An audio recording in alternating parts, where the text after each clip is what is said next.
Hello. Broadcasting live from beautiful Midtown Manhattan.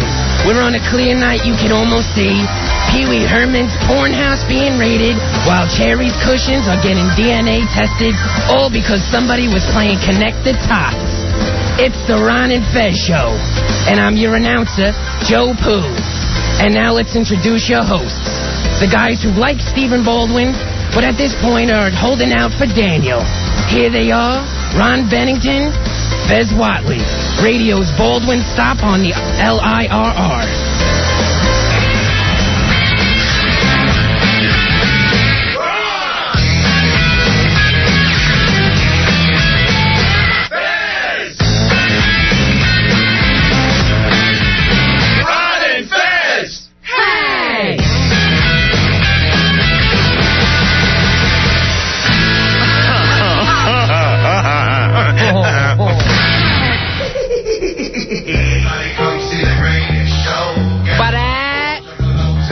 It's the Ron and Fez Show. Hiya, buddy.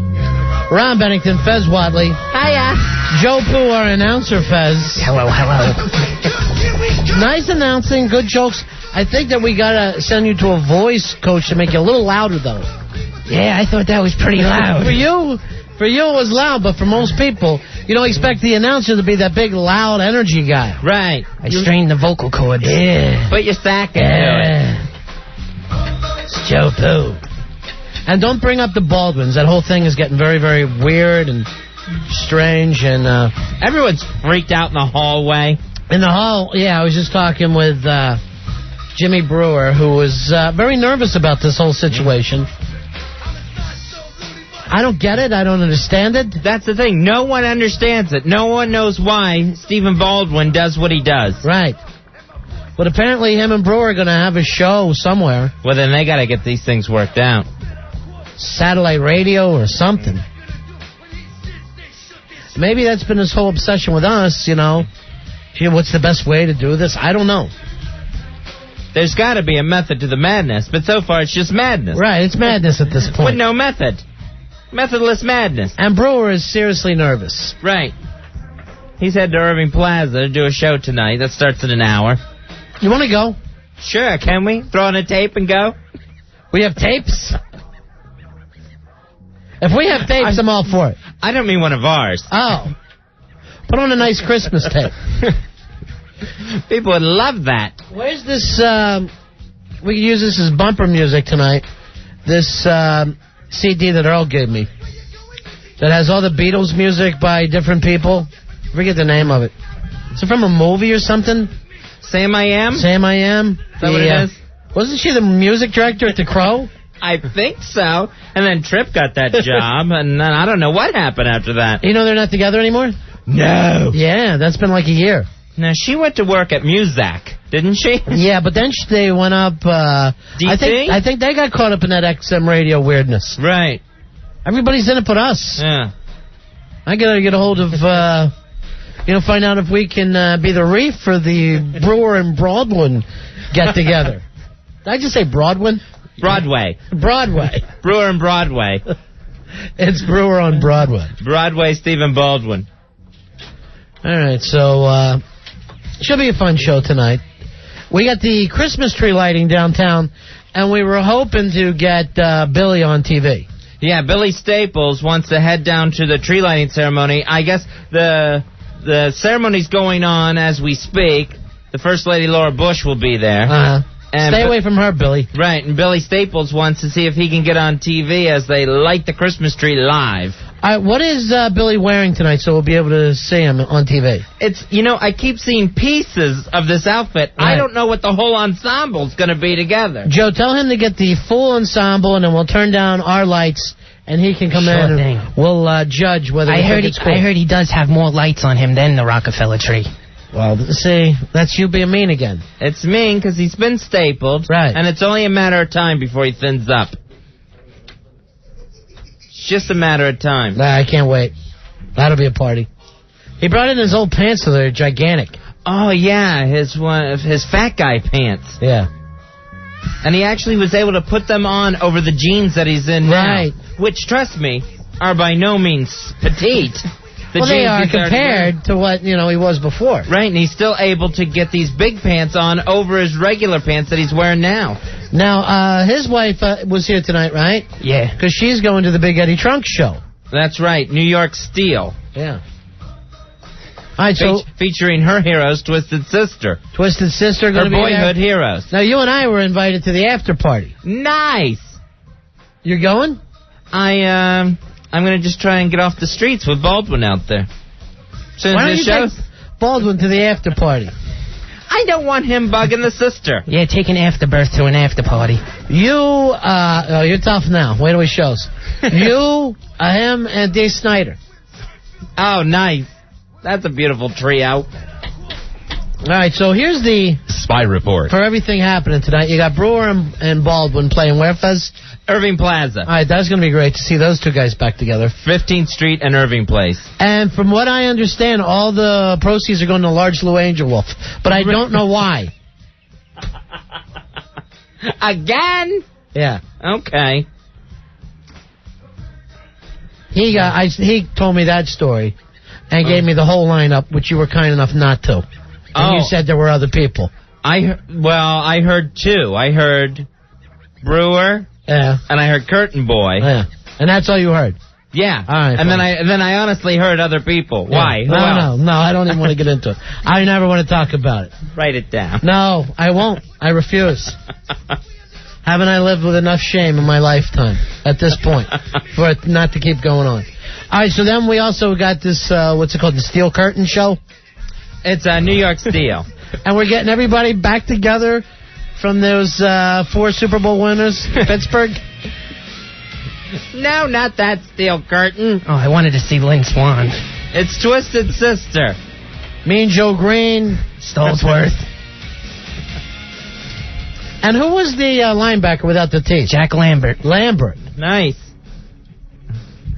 All right, and then something else is going on. I forget.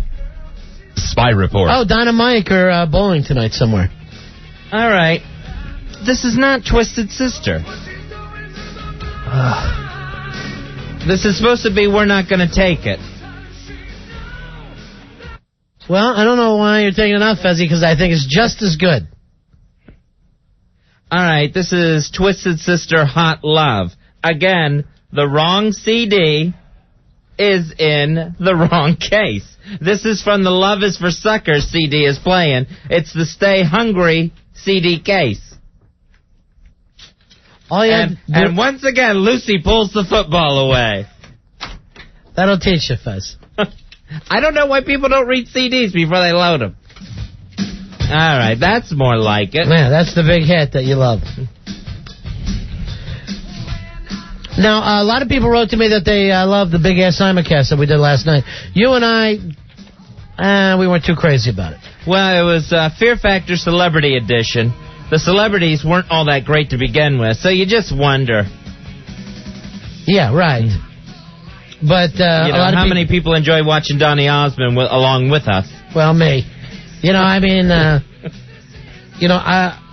me it was fun, but then, it feels like we're all alone in here since we're not taking phone calls. Right, yeah. So, that was one that we tried. Of course, we did the Michael Jackson 30th anniversary special. Which I thought was probably a little better than last night's show. But then that had more to make fun of. Yeah. Then I see the new Entertainment Weekly and find out that we were duped that night watching that Michael Jackson show. Yeah, that we didn't even realize that they used digital enhancement on that show in more than one place. Now, that's just wrong, is it not? It is. Now, first of all, I guess they made Michael Jackson darker than he is in real life. I guess when they filmed this thing, when they taped it at Madison Square Garden. Right. And then they looked at the footage, they were actually shocked when he's standing with his brothers how white he really is. White as a cue ball. Mm-hmm. I mean, unhealthy white. Sure. So they went back and doctored up the footage and made Michael Jackson darker for when they replayed it on CBS. And then also they did something with somebody else, right? They did it with Whitney Houston, who is so thin and frail. I guess her collarbone was scary. Yeah, it was frightening because I saw the before and after digitally altered picture. So the before, she looks like a skeleton. Mm-hmm. And so then in a nice sequin gown. So then they airbrush her big collarbone as it's protruding out of her flesh. They airbrush that out. Actually, I guess adding meat to her bones, as they put it. Now, do they have to get her to sign off on that? Or are they allowed to do whatever you want? I mean, what's to stop them from just giving someone a flat head? Right. Did someone actually have to go to Whitney Houston and say, listen, honey, we've looked at the footage. Right. The collarbone's a mess. We need to do something about this. CBS says they can help. Put the crack pipe down and listen to me. They should have digitally taken that crack pipe out of her hand. That would have been nice.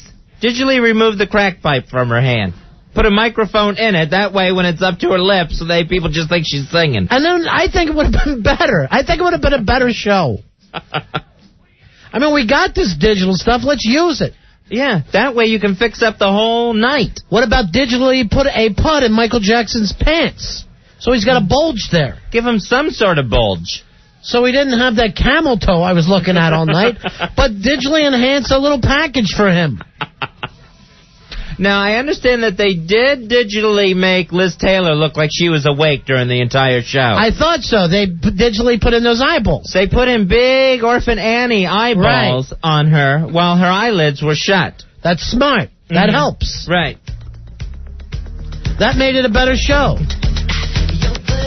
And I also believe that LaToya was digitally removed from the entire special. Is that right? Yeah. They just weren't having her. I wish they would have digitally put the big afros back on the Jackson brothers. Because Randy doesn't look the same to me. Right. Digitally put a big fro on his head. I think they digitally removed Marlon's "We'll Sing Back Up for Food" sign that he was wearing. Just to be smart-ass to his brother. They had to digitally remove that, too. They had to do an awful lot of work in post. Well, it's that light company that George Lucas called. What is it called again? Something Light? Yeah. Light and Magic. I think it's Industrial Light and Magic. Yeah. There you go. That's where they're at. That's post now.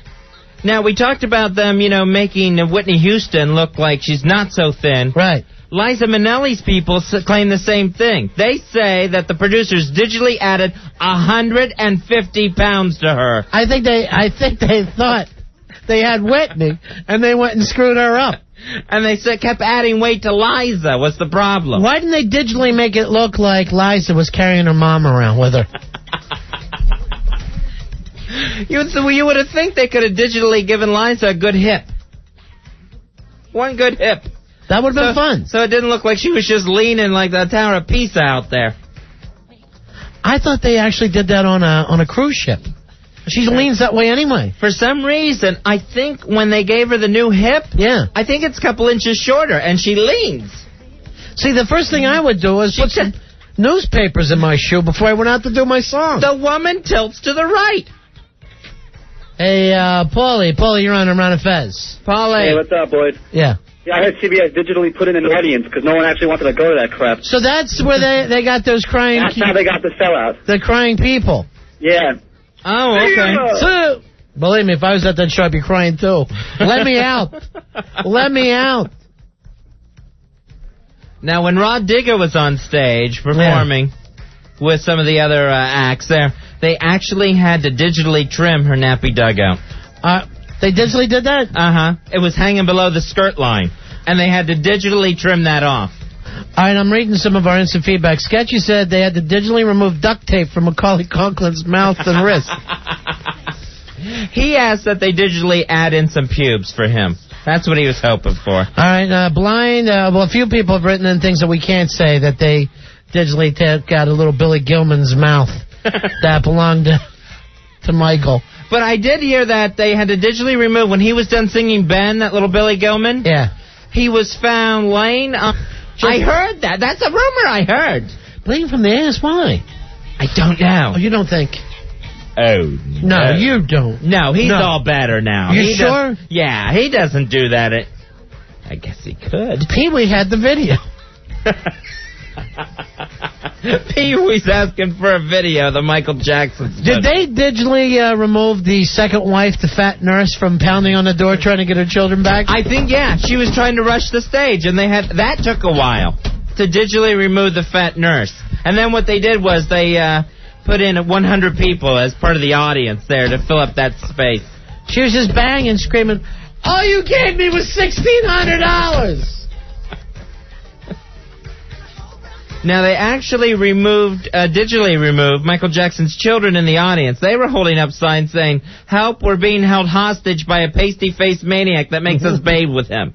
So they had to go ahead and digitally remove that. This had to be expensive. Oh, yeah. They went all out. This couldn't be cheap. No, Why didn't they digitally put in some fire into Michael's hair like it was the old Pepsi commercial when he was so popular? If they had digitally added smoke to his hair, I would have loved it. And people thought, "Oh my God, he's done it again." That would have been the best. Let's darken up the skin and light up the hair, and here we go. I'm sure they digitally removed any bare-ass third-grade boys that were running around backstage that, might have gotten picked up by the camera. That was literally like a crowd scene back there. Uh-huh. All right, here's Mike. Mike, you're on Ron and Fez. Hey, Mike. Mikey. Digitally removed the beeping sound when Marlon Brando backed up. What is that beeping? It wasn't here during sound check. He had to leave. How weird that they do this now. I know, and they just... All right, we'll just fix all these problems. All the problems in the world can be fixed digitally now, Ronnie. How long does it take to, work on Raw Digger's nappy dugout? Oh, that had to take hours upon hours. But, I mean, to paint someone's skin darker, you saw the way the guy was dancing around all night. Yeah. And they had to just, every little move he made, they had to fill in every piece of skin darker. It's magical times we're living in. It's like we're Harry Potter now. Hey, Ben, you're on Ron and Fez. We're the wizards. Hold on, guys. Yeah. I heard they digitally enhanced Mr. Jackson, the father, sitting down in the audience because he was really backstage slapping the crap out of everybody.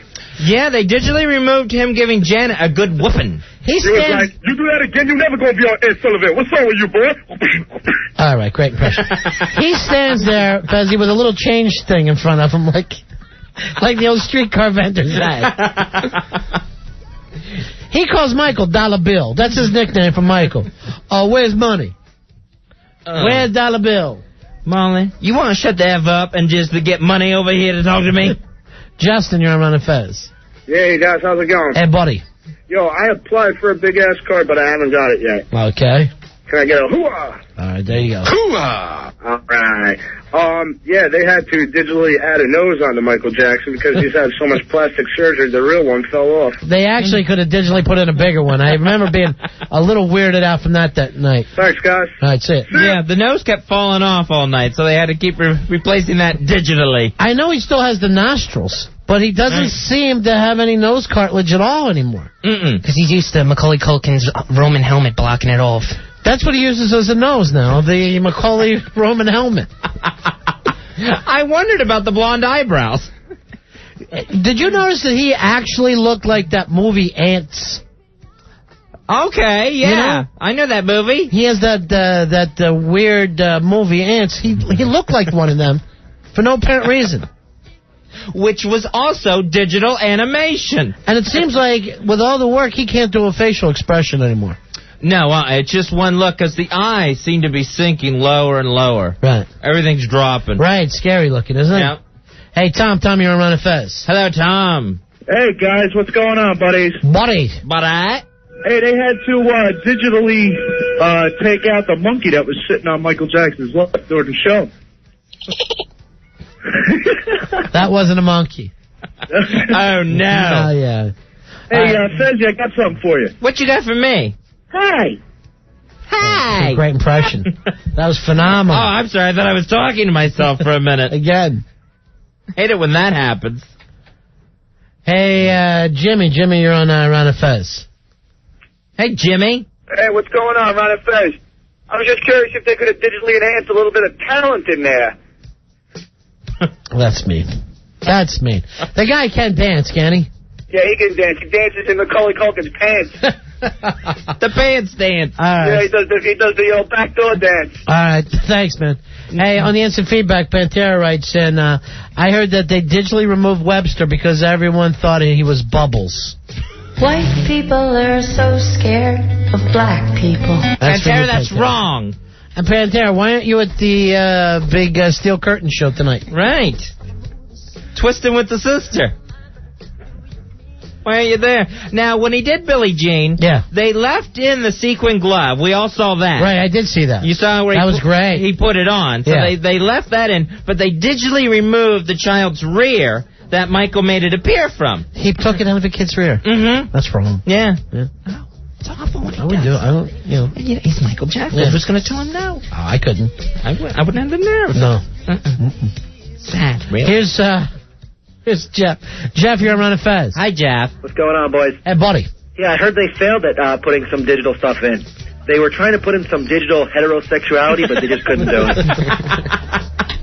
All right, guys, take it easy. Well, the technology can only do so much. Right. They can't work miracles there. Right. It would have been great if Lisa Marie Presley came out there, gave him a big smooch like at the MTV Awards and said, I want you back. Oh, God. I can't live without you. Digitally put her in. Just put her in doing that. No, I can't take you back, baby. I know you want me. Because we had sex, remember? 877-692-1027. Hey, Andrew, you're on Run of Fez. Hello, Andrew. Yeah. This all started with the OJ coloring everything in. What are you talking about, Andrew? Yeah, remember when they colored OJ in Time magazine? Oh, yeah, remember that? They made him darker on Time magazine? Oh, right, yeah. And that's when I thought that he was guilty. And then when I saw the lighter picture of him, I said, there's no way he could have done this. I thought it was two different people. I want to ask Joe Poo something. Yeah. Can the lighter Michael Jackson go to Bayonne? I know the darker one can't. Oh, see that? See the reputation your town has? Well, can Joe Jackson go to Bayonne? He has been there.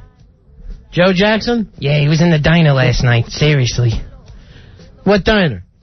I don't want to say. My mom goes, don't talk about this on the radio. The father of the Jacksons was in a Bayonne diner last night. Yeah, he came in. Having a mozzarella sandwich? No, a cheeseburger. Spy report. All right, Joe Jackson, Michael Jackson's father, is in Bayonne, New Jersey? Yep. Doing what? He just came for a bite to eat. How did they know it was him? You know Joe Jackson. Ronnie. I wouldn't be able to pick him out of a lineup. Well, that's where he belongs, but you'd still know what he looks like. Was he throwing his name around? Hey, how you doing? Somebody better get Joe Jackson a cheeseburger fast. And make sure it's fried. I remember my sons, Marlon, Jermaine, Randy, and, of course, Michael Jackson, King of Pop, all enjoy fries. So do I, Joe Jackson Sr. How are you? I think I'll have a slice of pie and send my tab to the King of Pop. The King of Pop will be picking up my tab. Have you heard the new CD? It's invincible. By the way, Mrs. Pooh, could you bring me a nice cold pop with that, since my son does happen to be the reigning King of Pop? My son's the King of Pop. I am the King of Soda Pop. I love it so. And also, could you maybe lend me about $1.380 until I get back here? My son's to write me in a nice check. That's Michael Jackson. He's good for it. He is good for it. How does she know it was Joe Jackson? But she just called me up all excited. I'm going to get Joe Jackson's autograph. I said, who? Michael's dad. Where's your mom now? Can we talk to her? She's at work. Can we call her at the diner? Honestly, no, because she'll get fired. Why? Fired for promoting the diner that Joe Jackson set. What's Mel going to do? Just have your mom tell Mel to kiss her grits, and then it's over. Every time a black man shows up in Bayonne, she thinks it's someone famous. Oh, my God, it's Don King. Speaking of boxing, when she had Macho Camacho in there a week before that. I swear to God. What is this celebrity diner to the stars? What is Bayonne? Is it right next to Letterman's studio that we don't know about in Bayonne? No, next to an old parking lot near the Odd Job. Early to rise, early to bed. Alice Pooh. This is how they wake Joe up in the morning. This is Mom Going through life right, your mom works at a diner, right? Right. And she claims she waited on Joe Jackson. Joe Jackson last night. Last night. She got the autograph, too. For what? I At don't the know. very most, it's like getting someone's manager's autograph. Let me ask you this. What's the autograph signed on? I think a napkin. Oh, he didn't have glossy 8x10s to put What up did he tip her? in Mel's? She said he was a good tipper. More or less than Macho Camacho. I'm sorry, Mel. I can't eat here if Joe Jackson's going to be sitting at the next stool. I can't eat here, Mel. I'm sorry. Jaybird writes on the instant feedback, it's the celebrity diner to the minority stars. Jaybird, very funny. Joe Jackson, we want to close up. You want to finish up that hot open-faced turkey? Why didn't you call me, Ma? I could have been a big ring-a-ding hit with Ron and Fez. Yeah, he was hungry for some turkey sandwiches, and she's trying to pass off old cheesecake and Chris Chickies from Thanksgiving. Hey, Anthony, you're on that Ron and Fez. There's never a normal day in the Pooh family. Hi, Anthony. What's going on, guys? Yeah. Hey, Joe, does your mother have anybody white coming into that diner? No, I'm it. It sounds like Joe Jackson's father goes, hey, look at him more than a Sullivan now. She better not have given him sexual favors so out of excitement. My mom doesn't do that Right, with okay. black men. Joe, you don't know. You might be a Jackson. You might be Joe Pooh Jackson Jr. No, I'm talentless. You're whiter than Michael almost. It's true. All right, Mrs. Staples wants to talk to us, too, from the... hold on, Mike has a question for Joe Pooh, though. Oh, good. Hey, Mike, you're on Ron and Fez. Hey, Ron and Fez. What's up, Joe Pooh? Yeah. Hey, does your mom get excited when Tara Lipinski shows up? No, she doesn't come to the diner anymore. All right, guys. All right. His mom slicing the roast beef for the sandwiches with a skate blade. All right, let me just read you some of this feedback I'm getting on the instant feedback. And by the way, if you ever want it, go to WNEW.com, the Ron and Fez section. Evander says there's a better chance of shoeless Joe Jackson coming into that diner. If you make it, he will come. If you feed him, Nathan he says will run out on the till. Joe Jackson's autograph wasn't so much an autograph as it was a credit card receipt. If she got that credit card receipt, now she's ordering stuff. Nice. She's running up a bill on Joe Jackson's credit card number. Ralph says, Joe Pooh, kiss my grits. Nice. And Fish says, Tony Bennett lives in a one-room walk-up above this diner. There's no apartments above this diner. Anymore. Oh, you're not sleeping in the kitchen, are you? In the storeroom? I wish. All right, and I lost this one, but the name. But, all right, Dominic says, I heard Stephen Baldwin's at the diner trying to sign Joe Jackson to a radio deal. And, all right, Chris, this is my favorite. Joe Jackson signed her ass and set her on her way. Here you go. Let me write that right there. I know what I'll make the O in Joe right here on the air. Mr. Jackson, could you sign my ass, please? It's for my son. We got a spy report from Mrs. Staples, Billy Staples' lovely wife. She's at the Return of the Steel Curtain show, Fuzzy. New York Steel. Mm-hmm. I guess it's all the old Steelers getting together. It's Twisted Sister getting back together. Maybe Franco Harris is there doing immaculate reception for us. For some reason, Otis Sistrunk showed up, and he doesn't even belong there. So I hope there's no trouble. Here's Mrs. Staples. Mrs. Staples, how you doing? Hey, guys. Hey. It's so great here. It's so packed. It's excellent. That's wonderful news. You can, wherever you look, big hair and leather. Oh, I love it. That's the best, Mrs. S. It's like the 80s come alive, and everybody came out for the New York City firefighters. It's excellent. That's great. Now, who are all the acts tonight? Sebastian Bach just went on. How was he? He just finished because he's got to go over to Rocky Horror. Right. And Overkill is on now. And Anthrax, then Ace Frehley, then my boys. Then the Twisted Sisters. All right, so tonight we can actually say, in a safe, nice way, Anthrax is in the Hard Rock Cafe. Right. That's right. Anthrax in the house. All right. So Mrs. Staples, did you get decked out in your old Twisted Sister metal gear? I have like 12-inch hair. I'm wearing all black.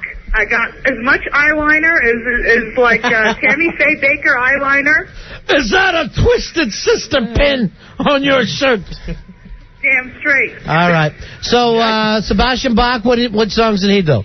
He just did 3 songs. 18 for Life and all that? No, One was Time Warp. He kept saying the same thing over and over again. That was a little weird, but he sang I Will Remember You. He dedicated that to the firefighters. That's nice. And he sang Youth Gone Wild and Piece of Meat. Was he dressed as Riff Raff so he can go right on? No, but he had a Rocky Horror T-shirt on. And then he took that off and threw that to the crowd so we could see his buff body. Nice. All right, Mrs. Staples, enjoy the show tonight. Yeah, well, Black Girl's here, so... Oh, cool. So all's cool. Wow, Yeah, how out of place. have somebody stand next to well, it. I can't hear you too good because it's really wild here, so... All right, we'll talk to you Take care, later. fellas. Bye-bye. Bye, Mrs. Staples. All right, there's Eddie Trunks. Big show, Fezzy. Huge sellout. New York Steel, Hard Rock Cafe in Manhattan. West Nice. 57th Street. Fezzy and I invited to the big after party. Fezzy, I hate to tell you this. You and I are moving up that celebrity ladder. Uh-huh. Next thing you know, it'll be mozzarella sandwiches with Joe Jackson and Bayonne. He just went like this. Ah, damn. That's a joke I was after. Sorry, Joe Poo. 877-692-1027. It's the Ron and Fez Show. Ron and Fez. 1027 WNEW. 1027 WNEW. We're Ron and Fez. Ron Bennington, Fez Welty with you tonight. We were going to send Billy Staples down to the tree lighting. If you look over there now, is Meadow Staples still singing? I think she just ended. Meadow Soprano. Oh, yeah, that's right. I wanted to hear her. She looked good, though. Yeah, I guess she just ended. Billy, we're not even going to get you close to this. All right, let's turn on the lights and see whether we'd be able to recognize him. It just doesn't seem to be enough lights to me, Fez. It's It's pretty lame. Look at him. It's pretty lame. It's not many lights in the big scheme of things. I mean, the reflector guy that hangs out on the street corner is a little bit more lit up than you are. I like the flag in the fro. He's got a giant afro on, a Santa hat, and an American flag, an I Love New York t-shirt, and ho ho ho underwear. I don't know. What do you think? Should we send them? I say go ahead and send him. It's, he got dressed. All right, you got a phone? Oh, he's just nodding his head, yes, like it's Halloween. I can hardly move in the afro. Yes, I have a phone. Do you not want to wear the afro? Or? No, I'm ready to go. It's just a balancing act. The afro's the only thing that's really standing out. The Christmas lights are running all through the afro. All right, well, grab your phone. All right, I just don't want you getting mistaken for Al Roker down there. Now, is Pooh going with you or not? Yes, Pooh is definitely going with me. Yeah, I'm going. All right, well, let's hustle down there. And you might be bringing me back some food. Okay. All right. Ready, Pooh Boy? Yeah, sure. All right, there's the buddies. There they go. Why does he slam the door every time? Like, Joe Poo won't even walk with him in the hallway. He's so embarrassed. I don't know what's going to happen when they actually get out on the streets. Hopefully, Stephen Baldwin will cut their throats. We'll send out a sacrifice. Now, before the show, Billy Staples says to me, where exactly is Rockefeller Center from here? And so I explain, that's around the corner, down 6 there. And he goes, that's a cab ride. So he's not going to attempt to walk. It's going to almost be 3.5 blocks. 877-692-1027 is the toll-free phone number. Now, that's the big... is this the first big Christmas special tonight? I believe so. I know Rudolph was coming up on a Sunday. Oh, man, are you serious? Yeah, Rudolph's on a Sunday this year. That's the only one I really wanted to big-ass simulcast. Right, yeah. Because I think there's going to be stuff on, I think, this Friday. like Charlie Brown or something like that. Frosty the Snowman, but Rudolph's the great one. Rudolph is by far the best one. That's the one that I definitely had to see every year. What about for you? Rudolph I loved. I really liked the Charlie Brown one, I think. Yeah, I guess you're right, because it had, you know what my favorite part of that was? Lights, please. We do need lights, please. The lights are still out from Billy Staples modeling his costume. And they were so afraid. Oh, nice. Lights, please. I also, this wasn't a Christmas special, but I love to see it. The ad for the Norelco, where Santa was going over the snow cliffs on a razor, an electric razor. Now, didn't they only run that during the Rudolph one? I guess so. Maybe that's why I like Rudolph so much. I think, because he looked exactly like the other, like the whole special. Yeah. Like the other animated Santa Claus. And remember one of those elves looked exactly like Dennis the Menace's dad? Yeah, he did. He had big horn-rimmed glasses on. He was one of the dancing elves at the end, too. Made a big scene. That's too weird. So, it is the Christmas special season, so they will all start. All right, and then we're stuck with them. Angela's got some news for us. Angela, you're on Ron and Fez. Hey, Angela. Hi, Fezzy. I love you. Oh, that's nice to hear at the holidays. But don't treat him like he's a baby. Talk to him like he's an adult. Actually, this is my regular voice. Oh, geez. I'm sorry. Yikes. I don't know. Oh, I'm so sorry. I had no idea. Stop talking like a retard. That's not right. That's the way I talk. Me. I just wanted to tell you guys you missed Rudolph. It was already on. Sunday. It was last Sunday. I was hoping it was this Sunday. Nope, sorry. All right. Now, let me ask you this, Angela. Did they already do Paula Poundstone's I'll Be Foster Home for Christmas? That's special. I think that's coming up this week. You better listen to me, kids. I'll be home for Christmas. You think you're good, but I'll be home for Christmas.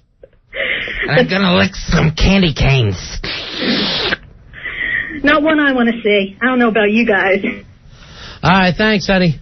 You're welcome. All right, sit. Have a good... We will. And sorry the crack about the voice.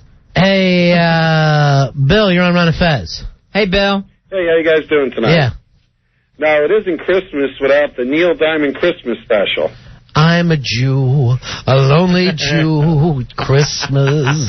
Yeah, he did. I remember he did the album. I didn't know he did a TV special. Yeah, it's normally on HBO. Your show. Yeah. Okay. Seriously. Yeah. Because, like, I got the respect and the juice on the street that I got. Because I don't give an F. Good. Okay? Good. You guys are the funniest thing on radio. Oh, stop it. Stop it. And anybody else, O and A, I don't care who it is, they can eat my Coolio. You know what I'm saying? I think those guys like you. I think those guys like you. Yeah, but they don't come from love like you Right, guys. we come from love. We come from love. Yeah. And you're funny, but not in, like, that sick, retarded, perverted way. Well, retarded a little. But a little bit retarded, but not... Retarded enough. Right. You guys are funny. Oh, stop. You guys are funny. Now, do you say the same thing to Brewer? Well, Brewer's like that sick funny. Yeah. Uh-huh. Like, Brewer's talented. Right. But Brewer has to go the other way because he lacks the intelligence. Yeah. You guys... Brilliant. You have the intelligence. So Now, you're like smart funny. Now, what is happening with you and Brewer in this radio show? I don't know what you're talking about. Are we going to be set up? Are you going to be our competition? Is that the whole thing? I don't know what you're talking about. One night you'll just announce on the air, you know what, Ron and Fez? But let me ask you something. Turn the channel, everybody, because tomorrow night it'll be Baldwin and Brewer. And then you run out of here. Would that be classic? With Got a nice ring to it, though, doesn't Yeah, it? it does. Now, let me ask you a question. Yeah. Come back to love. Yeah, I'm back in love. Come back to nice. Yeah. Yes. We're, little Deepak Chopra here, babe. Right. Humana, humana, humana. Okay, we're with you. Deepak it. Baldwin and Brewer could be like a funny thing. That could be a funny thing. There's no doubt about it. Yes, if you could hook up the Brewer half of it. What do you mean? He doesn't seem like he's into it, Stephen. Well, yeah, because he went into the purgatory-like... Right. Oh, he went to the evil place. Okay, so... The hell den. Okay, because when he's off the air, he's totally different, right? Well, he's funny. Right. But I mean, but he's into whatever you guys are working on. we're talking. Mm-hmm. And who knows? Right. And he was fine before he went and did that show today. Well, we all, we're at the cool table. That's when you're on O&A, you're sitting at the cool table. That's not cool. I'll beat the crap out of those punks. I thought you liked them. They're okay. But they're not as funny as you guys. Oh, come on. I don't care. Now so O&A can have Brewer because Baldwin's staying right here. Well, good. Oh, goody. Okay. Now, you know what? I don't know whether you know... How do I know I'm going to walk out of here and Ron's just going to start launching warheads over my bow? Oh, you don't have to walk out of here for that. Where do you get the bow from? You know that in Florida, Brewer used to be one of my amateur night comics. I missed the whole thing. Let me tell you right now. I didn't know he was happening. I told him we were going to come in. Yeah. And I was going to bring him tonight, but he couldn't. Right, he's doing his big show. He's doing a show that just started. Yeah. It starts in an hour. I got to run down there. First of all, he told me about you guys. Yeah. And it just absolutely blew my mind even more. Right. Because it just reaffirms how brilliant you two are. That's number one. And I won't get into specifics. No, get into specifics. Let's talk about how brilliant we are. What is specifically brilliant? Is it me more than Fez? Does it come off that way? The brilliance? Yeah. Well, Would you say he's the heart and I'm the soul? Is that where this whole thing is going? Don't peel the onion too deeply here, fellas. Because, right. at the core might be like, something just silly. Yeah. Let's just leave it mystical. All right, yeah, we'll leave it mystical. All right. But I would say probably you're the one that is perceivably more intelligent. Yeah, sure. What? I'm more intelligent, Fezzy, but you probably have something else. But Fezzy's timing is better. Yes, he does have the timing. He's... Hi. Hi. You okay? I'm fine. I'm getting this from Barney Rubble. I'm fine. Do you even understand what we say, Fez? Because when we're talking... I can understand English language. When Steve and I are talking, I feel like we're above you a little bit. And I'll slow it down. And I'll make him slow it down. You don't have to slow it down for me. Thank you. So why not you and Brewer do a TV show? Or a movie? I'd do a TV show with Brewer. Yeah. I got to call Brewer in the morning and see if he's Brewer again. Yeah, right. Because, he was, I'm nervous now about this show of his. He just must turn into goat boy. No. But anyway, he said about you, yeah. He said, quote, that you were the king of Florida. Right, I was. How cool is that? It was cool. That's pretty dope. Yeah. It's nice, huh? And you know what? Here's the weird thing. He was one of my amateur night comics, and I'd look at him and I go, he's not even doing an impression of me. How can he be funny? What are they laughing at? And I like all the guys doing impressions of me. And then he told me that you two have been doing your thing, blah, blah, blah, and now you're here, and now you're Ron and Fez. Right. And so you're catching up. Right. And now I'm sitting there saying to myself... Self? Yeah. Self. What happened? Now I'm saying to myself, it seems to me like, the possibilities for Ron and Fez are infinite. Right. So maybe... what are you going to do if you become No, here's the thing. The king of New York. What are you going to do? New York already has a lot of kings. True. So that's a whole different story. That's not the right attitude, Ron. I know, but you know what? I feel like I had my kingdom. I just want to get by and do jokes. How humble of him. I've had my kingdom. I don't want to butt heads all the time. Why don't What do you Fez want? and I... How about Queens? What now about, they got a king of Queens. It's the king of Queens. How about Staten Island? Fez is Ron, this is above me again, isn't it? Yeah. Fez, you're the queen of Queens. Oh, that's nice. Yeah. Now, which is good. So complimentary tonight. Why don't we follow... You and Brewer are doing the satellite radio deal, right? That's what it is, huh? Why don't Fez and I follow you there? Did you just say the Queen of Queens? Yeah. See, I'm sorry. Yeah. That's funny. Yeah. Mm-hmm. Dude, I was driving in my car last night. Yeah. And you were talking... Who was the guy that We weren't there. Who was the guy... Yeah, I'm guessing we were. Stop it, Fez. Fezzy, please. Go easy on. I'm not mean like you radio All right, guys. this isn't a place I'm of a evil. virgin. Okay. Be gentle with me. Come on, you've done more radio than we have. Be gentle with me. Today I have. All right, so you're in your car. Who's the guy that was supposed to get you your food last night? Oh, Al Dukes. Was that 2 nights ago? He was supposed to go out and he got his pizza instead of... He was going to get you pizza. Right, he was giving us a list of everything. I almost crashed my car 3 times on the Palisades Parkway. Hi? I almost crashed. That's how funny it was. Oh, I didn't know whether you were drinking or what happened. Shooting up, I don't know. Come on. I mean, we're with you. Be nice. Well, we're getting to know you. You're sitting there and you're saying, pizza, you were sick in the head. Yeah. You're like, pizza, what are we, Davies? What am I supposed to get, a rattle? See? Did Fez say anything that was amusing during that? Yeah, he comes in. I mean, I feel like if I'm carrying him at the right moment, he knows what to do. Mm-hmm. But I don't want to carry him. Fez, you got to stand out a little more. Fez is all right. Fez is the nuance. Right. You need the nuance. What does that mean? Now you are talking above my head. Yeah, you gotta slow it down for him. Fez is another color. Right. You're blue, Fez. He's fuchsia. I am not. I'm white. Can I say fuchsia? me. You know I'm fuchsia white. confuses him. Can I say fuchsia? Sure. Your cheeks are a rosy red, almost fuchsia. Hey, look at this kid, huh?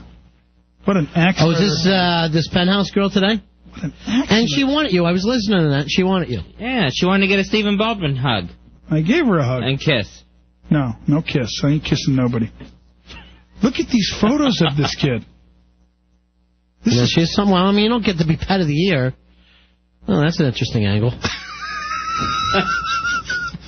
I mean, wait a minute. Turn it around. Let me see that again from that angle. Did you see that instrument? I think I went to high school with her. I remember her now. What is this? She's got there? Picture. Wait a second. You recognized her from a photo that doesn't show her face, Ron. Yes. What's from that angle? What's going on with that? But look at that little instrument there. Isn't I don't even know what it is. I don't know what that thing is. I mean, when I do that to myself with my hand, it cramps. But so now you got something. You know what I'm saying? Need some lotion. All right, what do we got to do with you and Brewer? You want Fez and I in this? You want us helping out here? To help put it together, to bring the parties to the table? Are we making a jump with you to this satellite thing? What's a satellite thing? Oh, come on. You got a deal already. You're just looking for a partner. What are you talking about? I don't know what's happening. I'm asking. His concert tonight? No. You got some kind of radio deal. You're interested in radio. I am interested in radio. Yeah. Yes, I am interested in radio. That I will admit to. So how far have you pursued your interest? I have only had a conversation with various individuals in the industry. Wow. And we are continuing those conversations. And because, look, I can be funny. Sure you can. And I think with a guy like Jim Brewer, I could be funny. But here's what we don't understand. Oh, God, here it comes. If you're in movies, why do you want to be in radio? Right, something you'd have to do every day. Well, you couldn't go and do a movie. How much do Opie and Anthony get paid? How you doing? Ask me the question again. Yeah, all right, I understand. So you want the money? I want to stay home and put my kids on the bus. And hang with the old lady. Okay. And, if I can pimp myself and my wares and my wit and my charm, then, and get paid for it, I would do radio. Then you should have replaced Rosie O'Donnell. I could replace her. Perfect. Now, what's her name's doing it? Please. What's her name? I have no idea. Caroline Ray. Caroline Ray, who's delightful. I don't really know her. She's delightful. Caroline Ray's a lovely woman, and so is Rosie O'Donnell. All right, what would you be doing on your show? He loves everybody. Yeah, that's true. Huh. I have the feeling the feeling no matter whose show you do, they're brilliant. I'm good, huh? Right. You're on the Hitler Hour. You're fabulous. How quickly did I? All right, hold on. A lot of people want to talk to you here. Bring them in. Bring them on. Well, we're going to just talk to them on the phone instead of trying to get everyone over here. They start hammering me too hard, guys, Well, that's what happens in this. Is it not movies? This poor child. Where you can yell cut. Hey, Jennifer, you're on Ron Fez. Yeah, I was just before when you were talking about the Christmas shows. Yeah. Does anybody remember Very Brady Christmas? Oh, sure. That was a sad one, right? Yeah, that's because the dad got trapped in a building. Yeah. He told them with his architecture plans that building was unsafe. Nobody would listen. And then didn't his wife sing until he got out safely? Yeah, she sang Joy to the World until he was able to pull the beams off himself. All right, thanks. See you. All right, here's Here is Scott. Scott, you're on Ron and Fez. Hey, Scott. Scott. Ron and Fez. Yeah. Yeah, I was just wondering, Stephen Baldwin. Yes, he's here. Hey, Yeah. Hey, Scott, how you doing? Yeah, Steve, what's going on? Actually, I met you once in Vegas. You were at the Fairway to Heaven one time for VH1. Uh-huh. Yeah, you weren't funny then. You're not funny now. That's okay. But you know what? You were good, though. You did pick up the tab for like 8 people you didn't know. So I have to say that you're pretty, you're a pretty generous guy. I'm a tab picker-upper. You are. All right, thanks, man. Appreciate it. Yeah, goodbye. Hey, Anita. That wasn't so bad, eh? No, you did well. You did well with it. You're on your entertaining. way. You handled him. You're Thanks, Scott. entertaining. Scott, thanks, man. Anytime, doggy. You really turned him around. I like the doggy, too, because that shows you're a regular guy. Mm-hmm. Right on, doggy. Yeah, nice. Because everyone's your doggies. Hey, Anita, you're on Run and Fez. Hey, guys. Hi, Anita. Punch them doggies. No, I just want to know what Steven's drinking, because I want to get me some of that. All right, everybody always thinks that you're high. I heard that on O&A. They were worried about you. No, I just want to know what's in that mysterious can that he This is popped in. Anita. Yeah. Hi, Anita. Hi. No, it's just a Diet Coke, eh? Yeah, and what's mixed in with it? No, nothing. I'm just high on life, babe. Oh, okay. I'm I need to be hanging out with you or something, because... Come on over. Oh, sure, no problem. You know. All right. Maybe it's that new Diet Coke with the lemon twist that's doing it to him. See, that's what Fez is pulling his weight now. All right, Fezzy. I always have to pot down the big laugh. It's so loud. I knew there was something about a lemon twist that I liked. Hey, Mikey, you're on Run and Fez. Hey, Mike. Yeah, I just have to tell you about Stephen Baldwin. Most people might not know. All right, you tell us about the real Stephen Baldwin. All right. I was waiting with my child at the Beverly Hills Hotel. There were a lot of celebrities there. I got Pete Rose's autograph, who's notorious for being like maybe a bit on the nasty side. Stephen Baldwin blew us off. I mean, I was with a 10-year-old boy. You know. Nice. Checking into the Beverly Hills Hotel. Fez has been known to do the same exact thing with a 10-year-old boy. I stole him and some robes. I love your legs. All right. That's very... What did he say? I love you what? I think he said I love your legs. Mm-hmm. Doggy. Yeah. Doggy. Doggy. Yeah, doggy. All 4 of them. But, you know, that's actually very, very uncharacteristic of me. I'm like one of those kind of like stupid guys that actually will stand there forever and sign everything. You sign everything. But let me tell you why. It was because Bill Shatner dissed me once. Really? When you were a kid? When I was a kid, I was standing outside a hotel in L.A.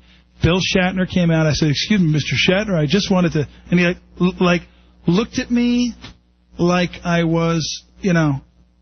Well, he's never been a happy man. Kind of like how we're looking at you. Bill Shatner has never been a happy man. It's all right, Fez. Keep it coming, fella. Fezzy, this doesn't have to be... Put a lemon twist in my 6. It's you know what I'm not saying? an evil place. Fezzy, I don't know whether you're upset. You think I'm getting rid of you because I have Stephen Baldwin now. That's not the case. Kick him to the curb. He's got Brewer. Brewer is his Fez. Really? Yes. It's just that Brewer doesn't seem to know anything about it. Fez is to Ron as Brewer is to Baldwin. Brewer is his Fez. I don't know about that. So Bill Shatner completely blew you off. Were you dressed as a Vulcan or anything? No, I had that little boyish grin on. Sure. Excuse me. No prob. And what is that, my internet movie database? Oh, yeah. Well, nice. They just who's came this, in. Al? No, who's this this guy? is Hawk. The chicken hawk. Hello. He's very quiet. So he just brings in your internet movie database thing. Look how many movies you've done. Look how much TV. You don't need radio. You got pages here. Yeah, I've done a couple things. I've done 49 features. They only have 43. Uh-oh. We're missing 6. Oh, and then TV guest appearances, there are another 6. Oh, okay. You were on Family Ties? 1982, you played Bobby. I was on Family Ties. I watch that when I go home on the Nick at Night. It got me my SAG card. I had one line. Is this an open book test? Huh? Nice, I like that, though. Isn't that good? Yeah. I got to see this episode now. Last night was the one where Tina Yothers got her band, and they let her sing on the show. I really milked it, too. You know, they cut to me and I went, is this an open book test? You know, yeah, right. Just to get as much camera time as I could. Sure. Get as much the show's time. running long. Could we speed up the kid with the open book test line? And they didn't take it out with the scissors either. They let the kid have his way. Nice. We got to take a break. I got to go. You got to take off? You're going down to see Brewer? I got to go see Brewer. Okay. Well, thanks for coming in tonight. Seriously? Yeah. Can I come back? Anytime. You can come back. All right. Because I want to learn from you guys. What is it that... Yeah, but now, here's the thing. And this is what we'll do. We'll all be honest with each other. But you got to tell us what you're up to before, we can teach you. And I'm telling you now. Because, I think one of the things that O&A were a little paranoid about today is, I think you're right. Are you... I think they were scared. Going to be across the street. And then I can't be helping the guy who's across the street. Daddy-O. Yeah, Daddy-O. Yes. That's me. Oh, okay. Check it out. I'm Mommy-O. No, you're Doggy. Oh, okay. I'll be Doggy. You're bitch. All right. So, Which is a female dog. Mm-hmm. Quit avoiding the question, Stephen Baldwin. He goes, Why don't we do this?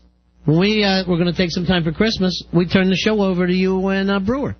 That would be because great. I hate to do best ofs. Nobody likes that. Mm-mm. You don't have to do it. You can only do it for one night or two nights. Get in here and see if you guys have the chemistry together. That'd be beautiful. The studio will be completely empty while we're on vacation. Well, we'll have the guys in here to help. Right. But I mean, you have it on yourself. What's usually on when you're gone? Best ofs. And who Our tapes. Who wants to hear old tapes? It's awful. You can do that? You can you're that much of a daddy-o? I was the king of Florida. Remember? I was the absolute king of Florida. Wow. I was Al Pacino in Scarface. Were you? I went out the same way. Did you ever introduce anyone to your little friend? Well. Hello. See, that was good. Huh? That's what Fez brings. Huh? All right, you got to take off. We got to take a break. But thanks for stopping by. And the offer's open if you guys want to do. Go down and talk to Brewer tonight. So the offer's there. You're the best. And I would do anything for Brewer. He knows that. Okay. You're sweethearts. So if you want to learn, next time, bring a set of headphones and a notebook. Fezzy, sit at Fez's feet. I would like private instruction from you. Oh, jeez. That I can do. That I can arrange. I will make time for. All right, Volare. 877-692-1027 is Ron and Fez. RonandFez.com. We're Ron and Fez. Stephen Baldwin has left the building. Fez, you like the idea of him hosting the show when we're not here, right? That I like, yes. Better than him as guest. Oh, much better. Yeah, I think it's a perfect solution. Very strange. You can talk to him, and he's like a sentence or two behind, and you're asking him a question or something, and you're just getting a completely different response. I think he'd be good on his own show, though. I think he'd be really good, him and Brewer. I like that idea. Here's Joe Poo. He and Billy are down at that tree lighting thing. I forgot all about him. That's right, going on at Rockefeller Center in New York. Hey, Joe. Hello? Yeah. Hey, 2 words for you. Nervous breakdown. What happened? There's more people down here snapping pictures of Billy than the JFK assassination. Don't say assassination while you're down there. Not a smart thing to say. I'm nowhere near a bush. Hey, Merry Christmas! Well, basically what's happening right now is we're a big distance from the tree. We're on 53rd and 5th Avenue, and they got the crowds moving from east to west side. And you're like 3-4 blocks away from that tree. Well, we're heading for the tree, but it's just bringing us around in circles. And yeah, Billy's a maniac out here. He's great. All right, why don't you guys just come on back? What's up? Why don't you guys just come back? Because unless you're John Mellencamp, you're not on TV. Yeah. No, we want to see this tree. All right. It's the biggest Christmas tree in the world, and we want to see it. You can go see it tomorrow before work. It'll be lit then. I want to see it while it's getting lit. All right, we'll give you another half hour. Call us back then, okay? All right, brothers. Brothers. Oh, bad news, though. You missed Stephen Baldwin. Yeah, I feel like I'm walking around with Stephen Baldwin. Now he's on his way over to the Bayonne Diner. Nice. Order the grilled cheese and fries. Christmas in New York, baby. Yeah, it sure is, Bill. Why is he yelling Christmas is New York? I have no idea. right. He's calling himself a welfare Santa at this point. All right, tell Billy when he comes back, he has to judge the parody song contest, okay? All right. Wait, I'm sorry. What am I telling him? That when he gets back, we're going to have the parody song contest. Alex picked the top 4 or 5 or something like that. Right, we'll have the finalists for him. All right? All right, Pete. All right, see you later. It's Christmas in New York. You hear that being screamed.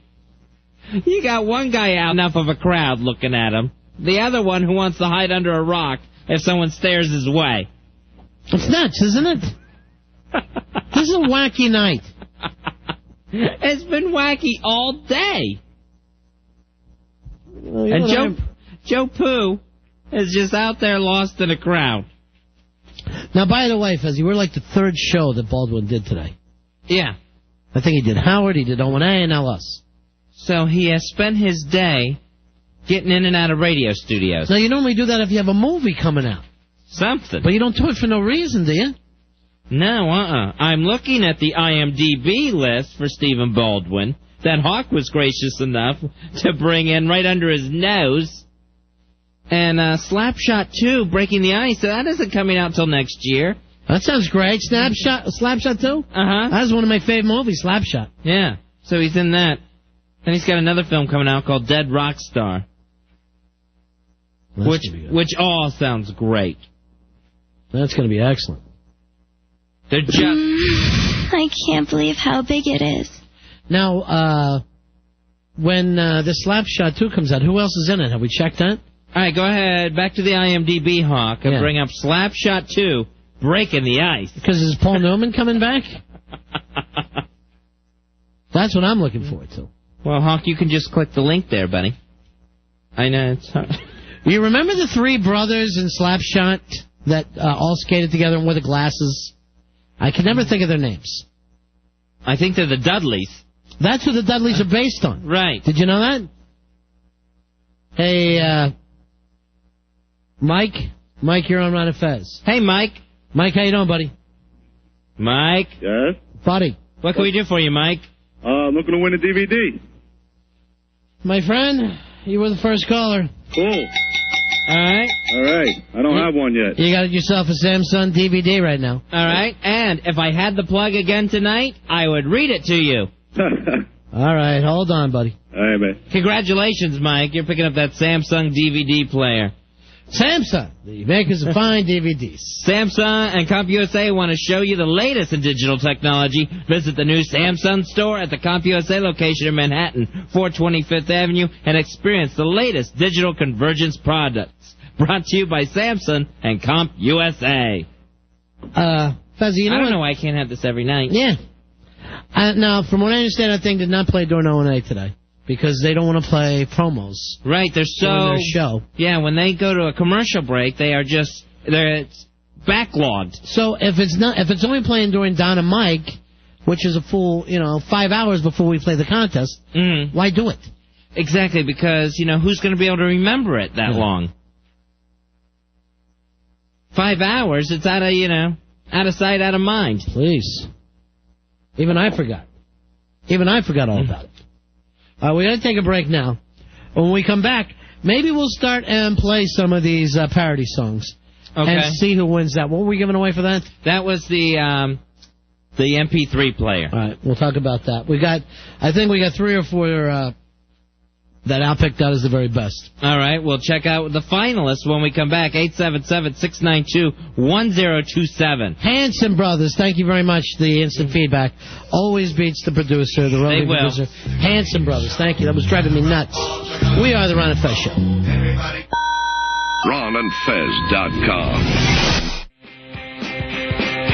Ron and Fez on a Wednesday night. 877-692-1027 is the toll-free phone number. We're going to check out some of these finalists for the I Want My MP3 player competition, parody song competition. Winner receives a Samsung MP3 player. I don't know how we'll do the voting here. We're going to let Billy just vote, but I guess he's heard all these, right? Yeah, he has. So we'll let him pick when he gets back. All right. Billy Staples, of course, is down at Rockefeller Center, somewhere in the neighborhood of Rockefeller Center. He was trying to get close enough to the tree lighting ceremony to get live on television. Right. Now, let me ask you the truth about parody songs, Fez.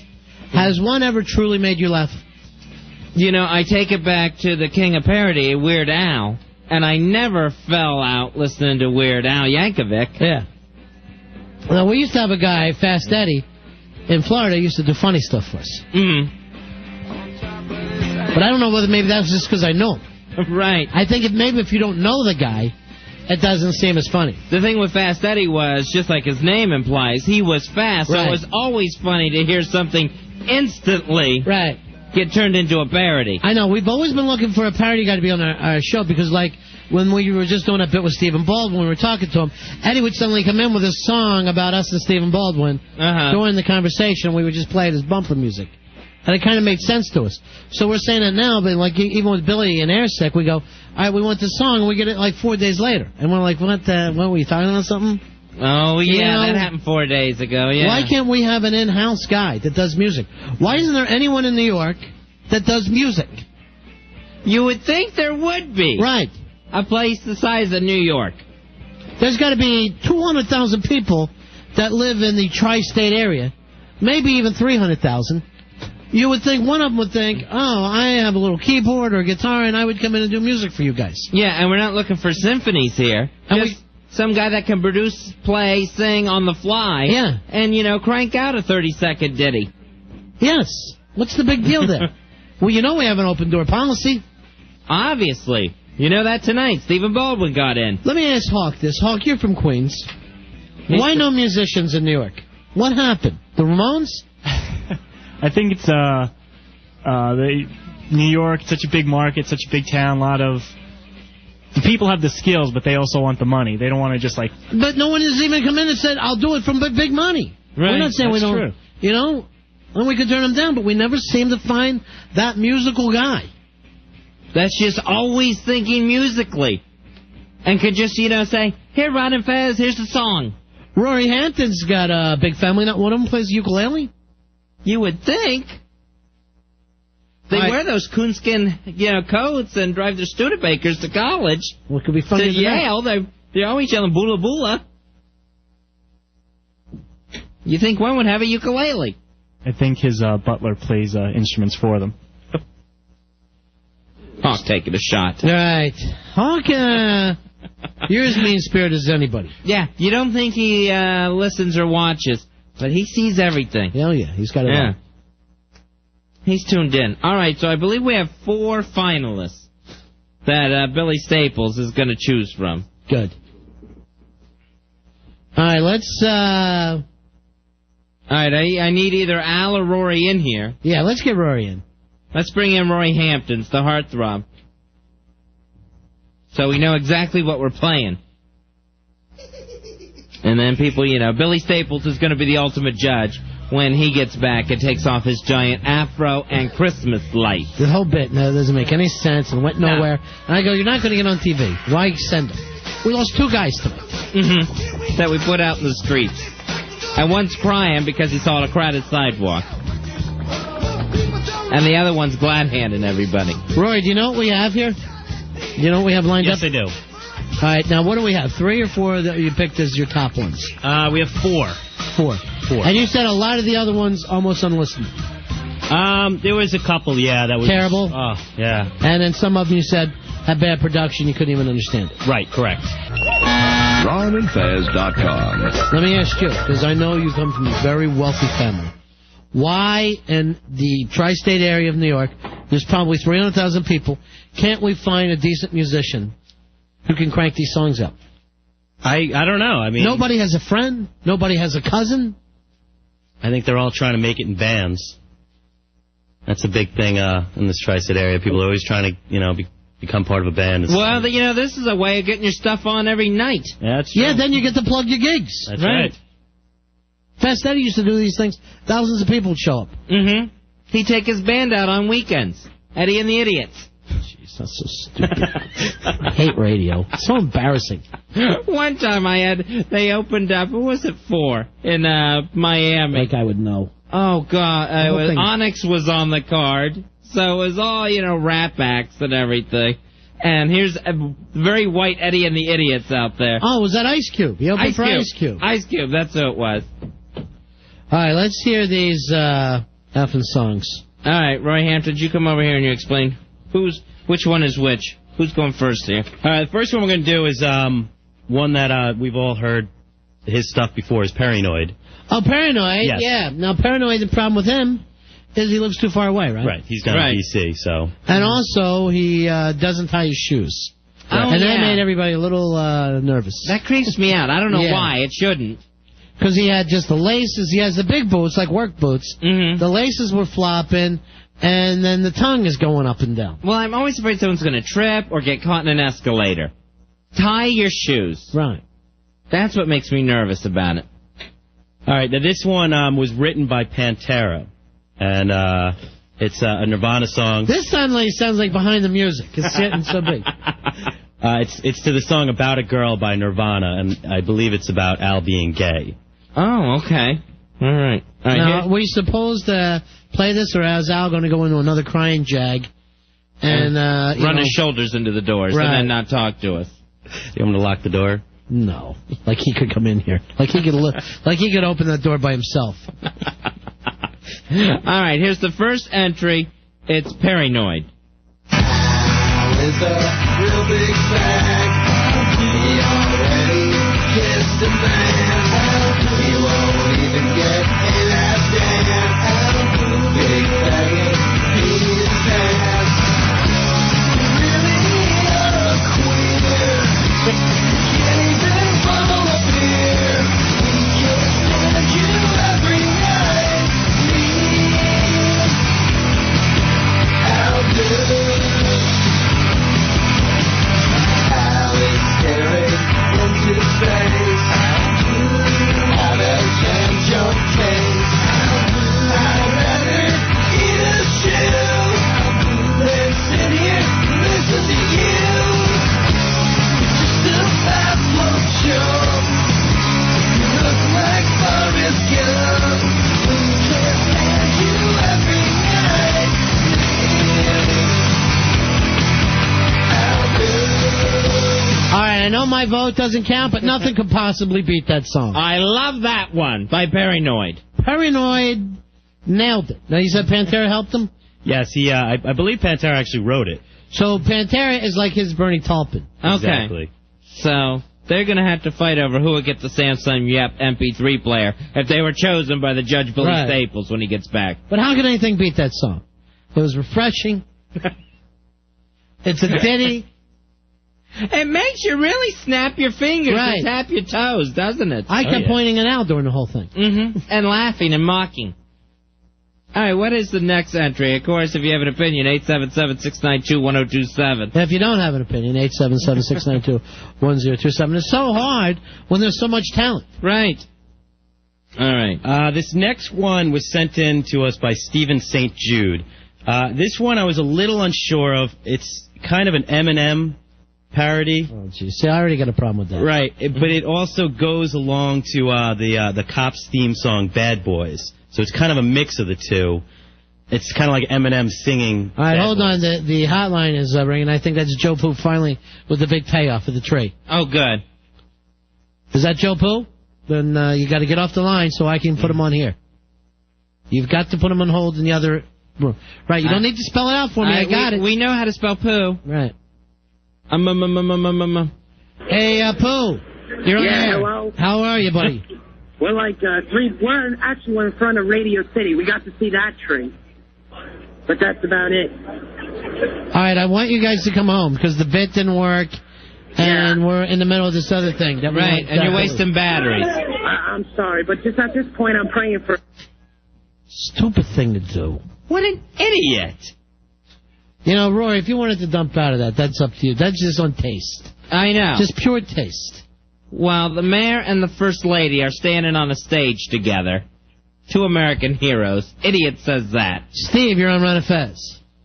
Don't play any more of those parodies. If that's your favorite, they're terrible. Well, that's the first one I heard. I enjoyed the lyrics more than the singing. No, I enjoyed the singing, the lyrics, the whole thing came together in a great package. No, it didn't. And they had professional help. How's that? I don't know. They must have. All right, see you later. Because it sounded too good for sour him. grapes. It sounded too good for him. You know, this is why there's more DJs at weddings and live bands, because people are cruel now. Yeah. They've all picked it. It's all an evil place. Yeah. All right, so this next one is Stephen St. Jude or it's Hey Jude? What? No, I don't even understand the Stephen St. That's his name, or that's his name. That's his stage name? Yes. Maybe it's a stage name. Maybe it's his real name. Is this whole St. Jude, I'm writing a song? Is that something like that? Could be. This one is actually, it's all about the Taliban.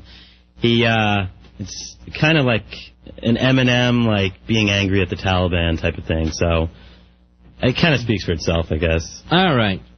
Here's Stephen St. Jude, entry number 2. Mr. Taliban, coming to get you. Sneaking up, so gonna disrespect you. Mr. Taliban, better watch your back. Never gonna know when I'm gonna attack. Mr. Taliban, I'm better than you. What you gonna do, red, white, and blue? Mr. Taliban, can't run away. You can't hide from the USA. Mr. Taliban, like a fist of rage, banging on the bars of your metal cage. Mr. Taliban, what you gonna do? What you gonna do when they come for you? Mr. Taliban, better dig your grave, tie your knot, got your soul to save. Mr. Taliban, better say your prayers before you go to hell. Find you dead in your prison cell. Taliban. Hi, Mr. Terrorist Man. While you was in the desert having sex with the goat, I snuck into heaven and slit Olive's throat.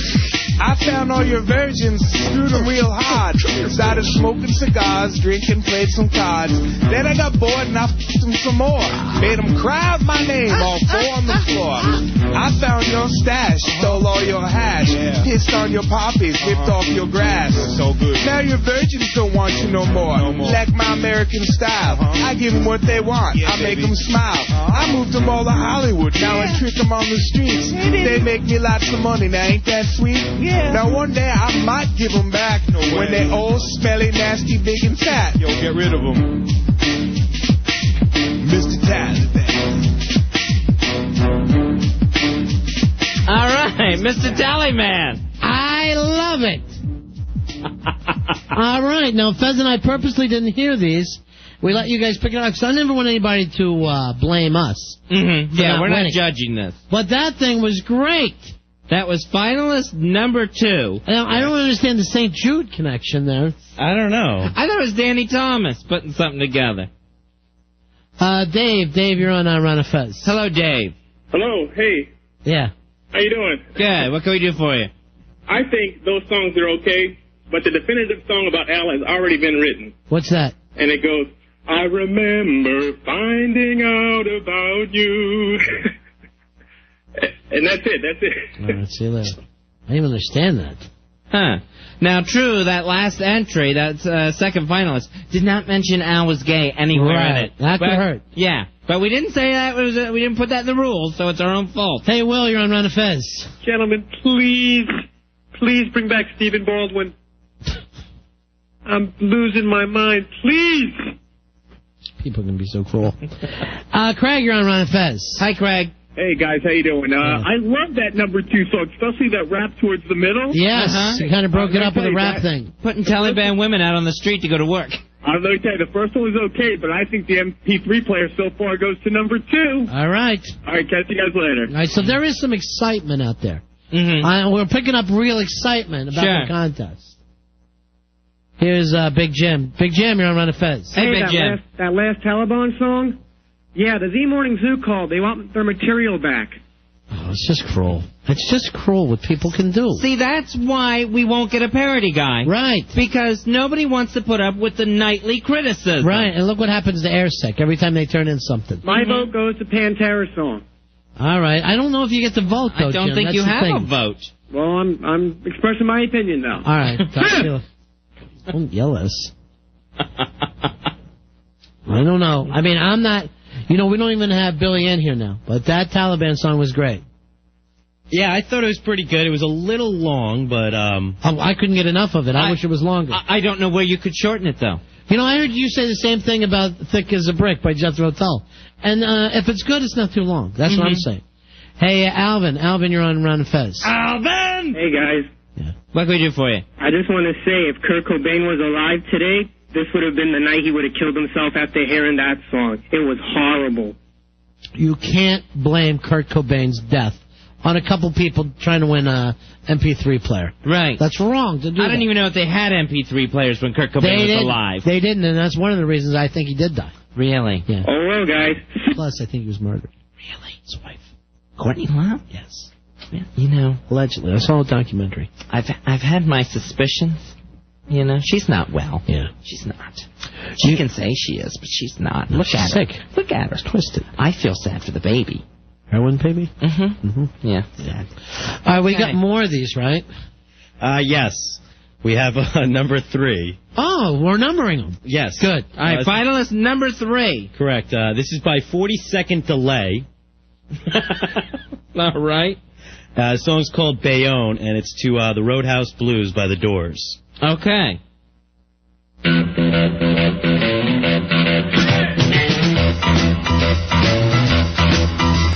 your eyes on the road for the turnpike exit line.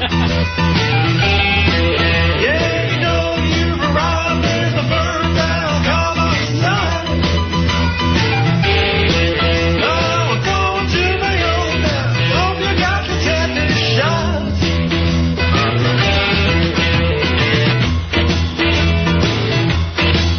Well, in the back of Bayonne, they got strippers without any clothes. Yeah, they also got the deep band, one missing all 10 toes. Oh, the boys call her Sophie, she's the best couple dance in town. My brother, Bayonne, baby, Bayonne. Bayonne, baby, Bayonne. Bayonne, baby, Bayonne.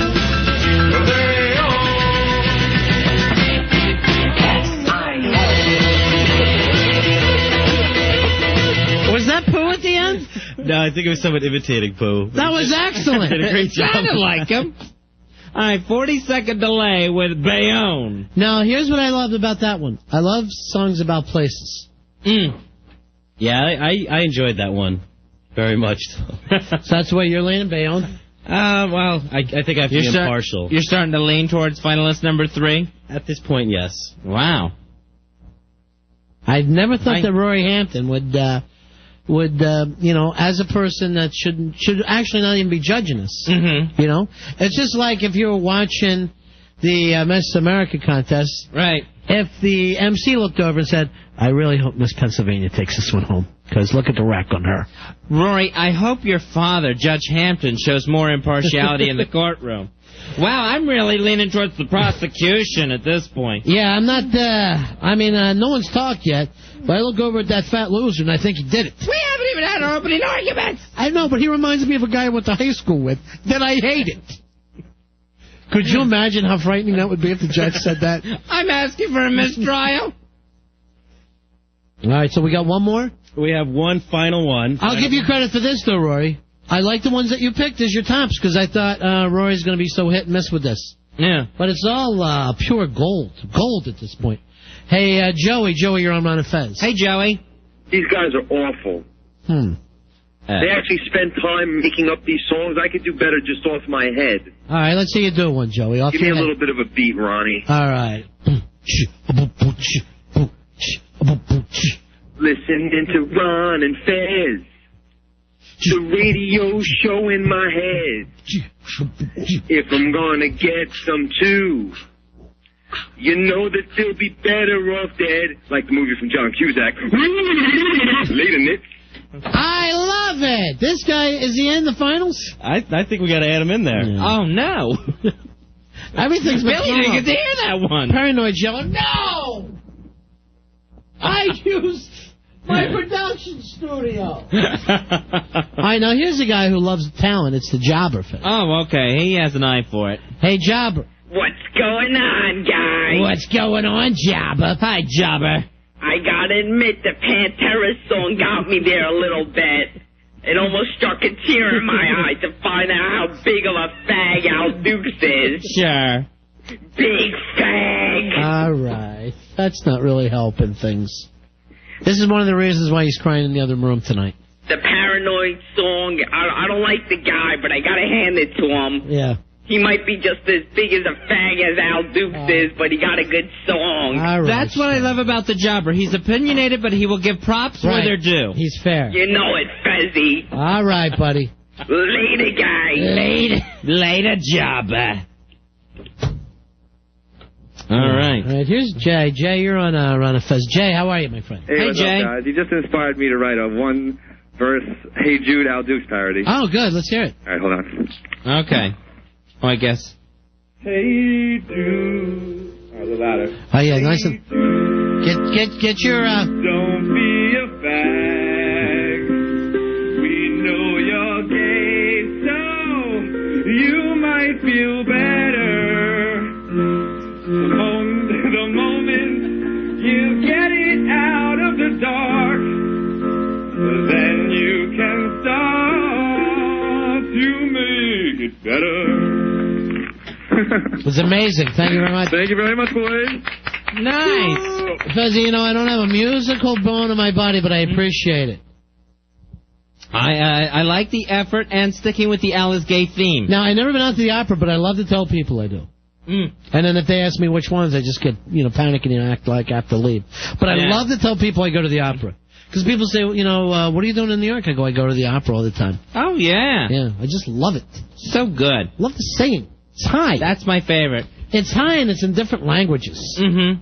And I get to wear opera glasses, which I don't get to wear anywhere else. Here's the thing, Fez. Why do they say wear it when you got to hold it up the whole time?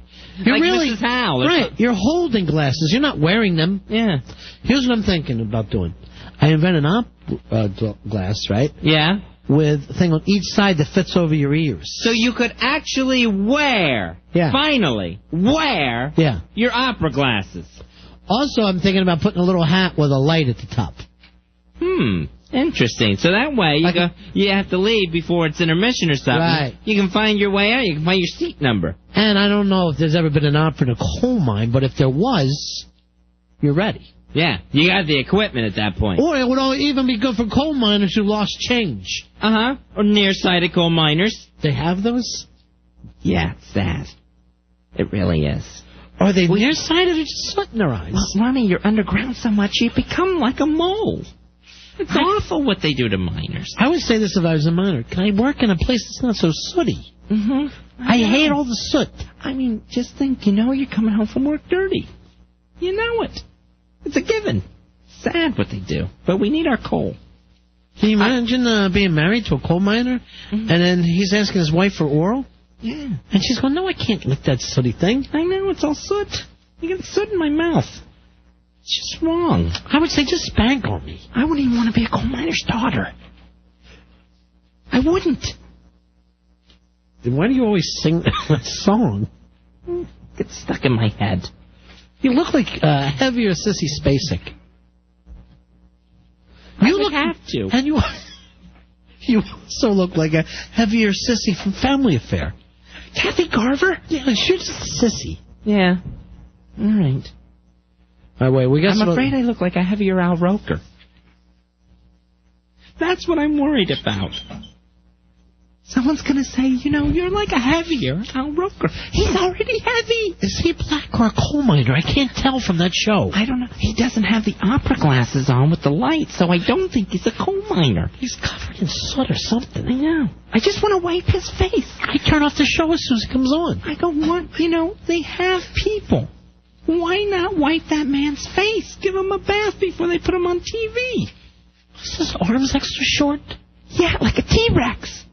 Moving around like a T-Rex. He was a Merc baby. Yeah.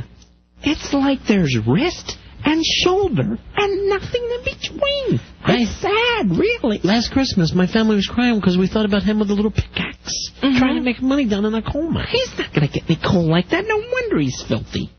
He's just filthy. Brett, you're on Ron and Fez. Hi, Brett.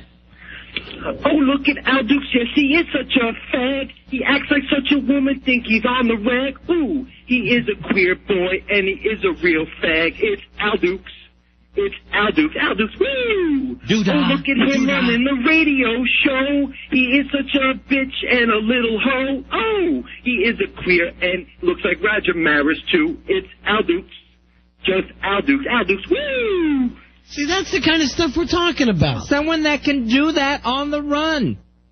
No, you didn't write that earlier, did you, Brett? Brett? See, these people, they hang up when we're ready to hire them. I think musicians are shy is the problem. They're just shy. We're just looking for that guy that can be in here and as things come up, write a song. Sure. Lay down the tracks, sing a tune, and then get it in here. On cart or shortcut. I don't care at this point. I'd like to have a song now about opera or the glasses, the opera glasses. Right. Or even Al Roker as a coal miner's weatherman. That's what our parody guy would be doing right now. Right. He'd be grabbing that song, Coal Miner's Daughter, and then doing something in Coal Miner's Roker. Here's Gay Randy. Gay Randy, you're on the air. How you doing, buddy? Hey, guys. Hey, Gay Randy. You know, all this talk about Al Dukes being gay, of course, inspired me to write a song, too. Nice. I mean, I know firsthand that I'm the one who actually dragged him out of the closet. Kicking and screaming. Well, not really. Pretty willingly, actually. Yeah, I know. I remember that. So, I'll never forget it. Okay, I wrote a song. Do you guys have the music for it at all? What is it? Based on Britney Spears' Hit Me Baby One More Time. No, you can just sing it, though. A cappella. Okay. A cappella. Great. Okay, you ready? Yeah. Oh, Al Dukes, baby. Din, din, din. Oh, Al Dukes, baby. Din, din, din. Oh, Al Dukes, how were we supposed to know that you were a homo? Din, din, din.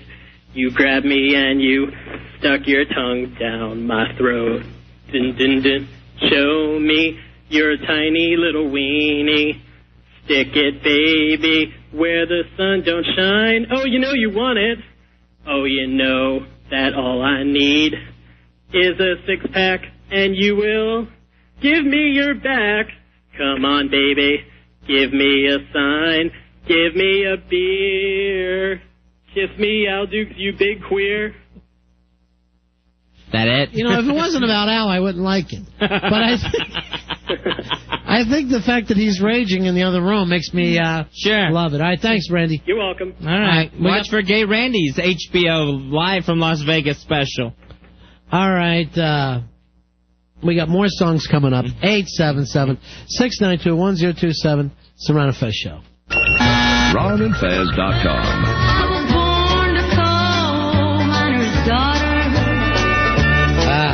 This is Al Roker. On a hill in Butcher Holler. We're Ron and Fez. We were poor, but Butcher Holler, Ronnie. We were poor, but we had love. Daddy made sure she had love. And I helped. Poor man's dollar. My dad. I never understand country people. I don't know what they're saying and why. Yeah. If you had a car, get to a city. Start driving. You're going to run into something. You don't have to be out there living dirt poor. What you have to do with the country song is, what they do is they just throw two opposites together in the title. And then it's like, I had the biggest heart in a little town. You know, they just throw two opposites together. And that's a country western song. All right, some other, we're getting to this. Billy Staples is here, and you'll be judging the contest. We won't ask you yet. We still have one more finalist, right? Yeah. All right, let's go over. Let me see the list here, and I'll... Is Loretta Lynn up for this?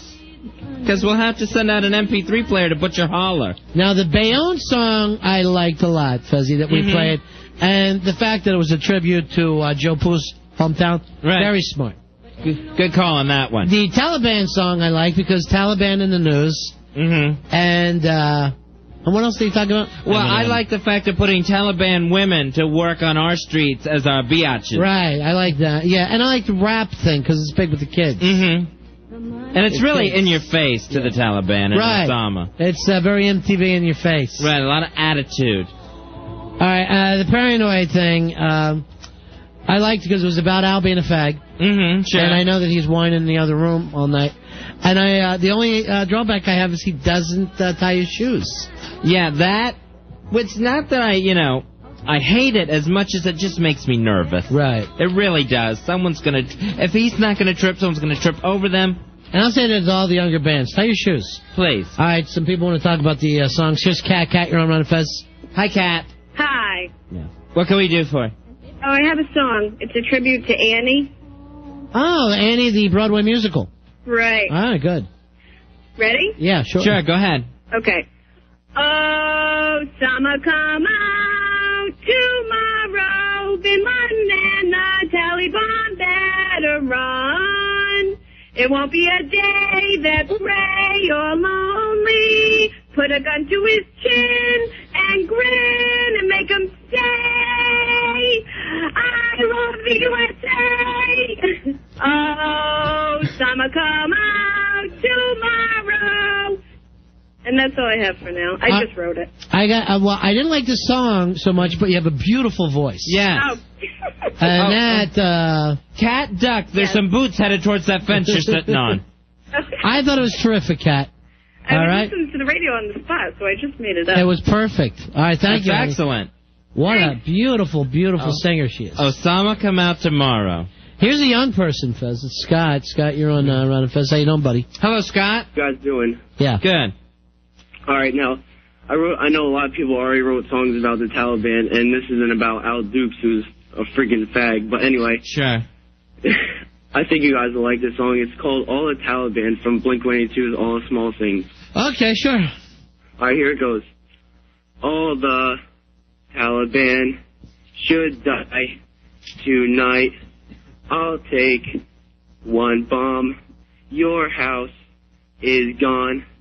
Always, you know, you'll die tomorrow. Screaming, dying, profusely bleeding. Say it is so, I will surely go. Tear your limbs off, carry them home. Ha ha ha ha ha ha ha ha ha ha. Ha ha ha ha ha ha ha ha ha.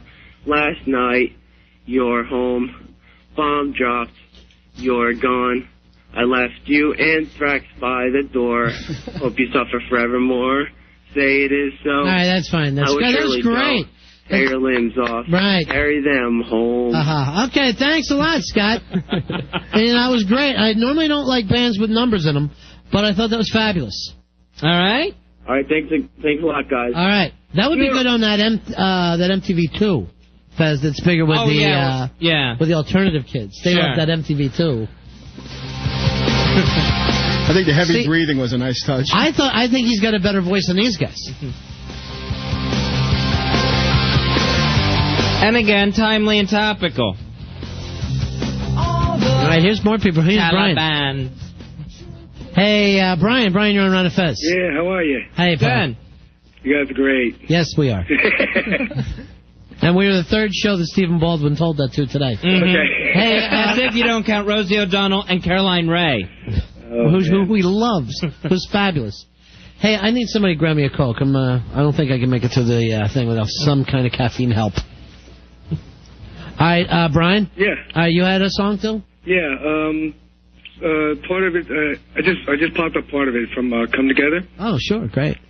Here come old Al Dukes, he comes sliding down poles now. He wears Roman helmets with your unit down his nose now. He says, I know you, you know me. Keeps on wearing those dresses 'cause he's confused, you see. All right, that's terrific. Oh, just one more verse. Oh, jeez. Oh, God. All right, go ahead, Brian. Come on, Al Dukes, we all know he's a fag now. He comes strolling up slowly. He's nowhere near mad now. I say, 1 and 1 and 1 is 3. Didn't we just see you in a gay porn magazine? Oh, that's great, Brian. Thanks. right, You know, there I you didn't go. think it could get better. Right. But I think the second I'm verse. sorry, I had about 30 seconds. All right, thank you very much. I thought it was wise to leave the lyric 1 and 1 and 1 is 3 alone. Right. Just Yes. leave that alone. Don't change. Why mess with perfection? Is that what it is to 1 and 1 and 1 plus is 3? Okay, so that is perfect. Mm-hmm. Yeah, because you don't want to do the parody. If we 1 add and- it up, it is right. 3. You don't want to do 1 and 1 and 1 is 4, Right. even though that's funnier, but then people are going to call in and complain. But very nice. 877-692-1027. Well, we got another official song. Yeah, an official finalist. Finalist number 4. But I see there's another young person. I want to go to him on the line. Okay. A lot of people are just writing their own parody songs on the spot. And I love the young people, Fezzy. Right, because they really are the future. And I learned that since September 11th. It made me start and think about the young people. And not just the girls, which I've always thought about the young girls. Oh, yeah. Now I think, even the boys aren't so gangly and weird. A lot of them all buck teeth and elbows, Ronnie. Right, it's awkward, freaky stage. But hey, Ryan. Hey. Hi, Ryan. You're 15 years old, right? Yeah. All right. I got a song about Al Roker. Well, of course, most young people love him. Yeah, it's to Ice Ice Baby. Yeah, I know that he's big with the kid now. That's Vanilla Ice. Yeah. Oh, is that okay? And he's got a new movie coming out, Vanilla Sky. Make sure you see it. Oh, I want to see that. It's yeah. supposed to be fabulous. All right. All right. Al Roker. Dun, dun, dun, dun, dun, dun, dun. Al Roker. Dun, dun, dun, dun, dun, dun, dun. Stop.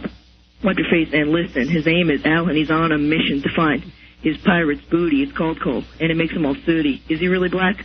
I don't know. Turn on the water, and it'll show. To the extreme, he looks for coal like a Colin Powell. Gotta wipe up his sooty face with a towel. Wow, fabulous. Okay. Now, Ryan, are you white or black? I'm white. Because you couldn't yeah. tell. Right.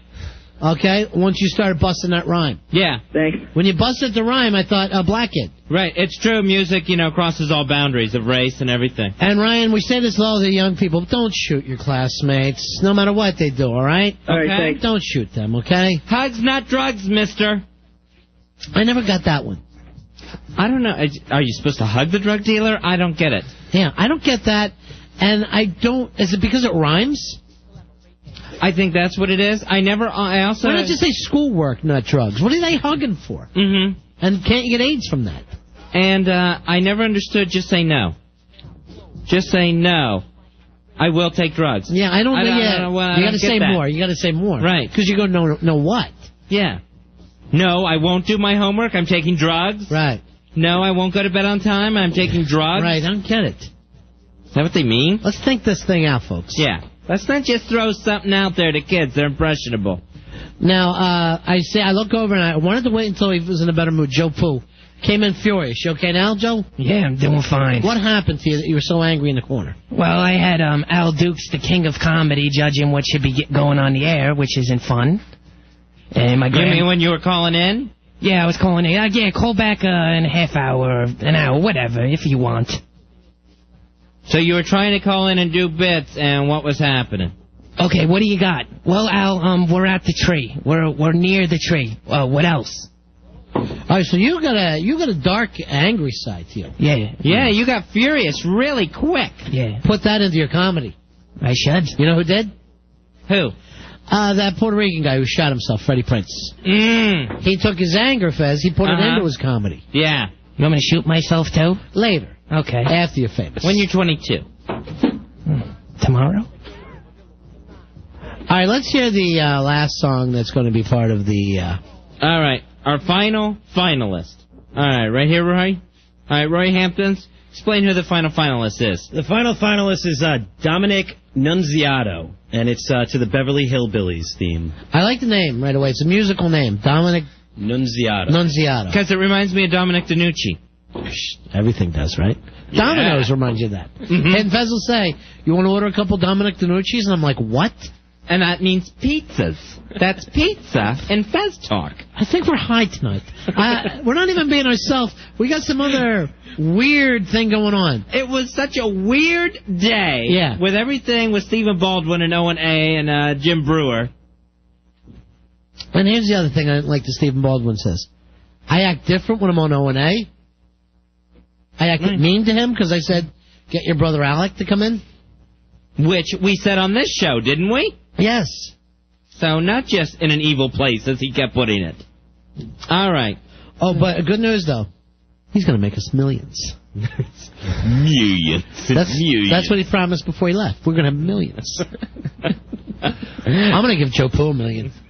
And that's Roy Hamptons, and he's wearing diamonds. All right, so this the fourth finalist is Dominic DeNucci. No, Nunziato. Dominic Nunziato. Dominic DeNucci's gone, Fez. When? Isn't he? I think he's in Wind Beneath My Ring is the beautiful parody song about dead wrestlers.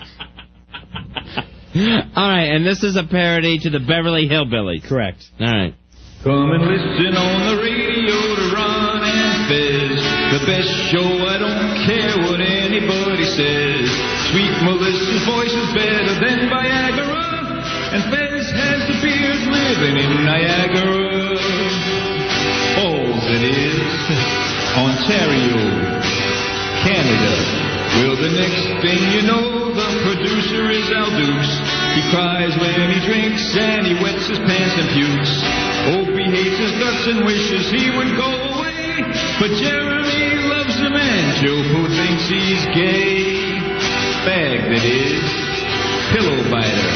Fudge packer. Now it's time to say see you at the end of every show. After Fez editorials and Oscar blurbs with Paulo.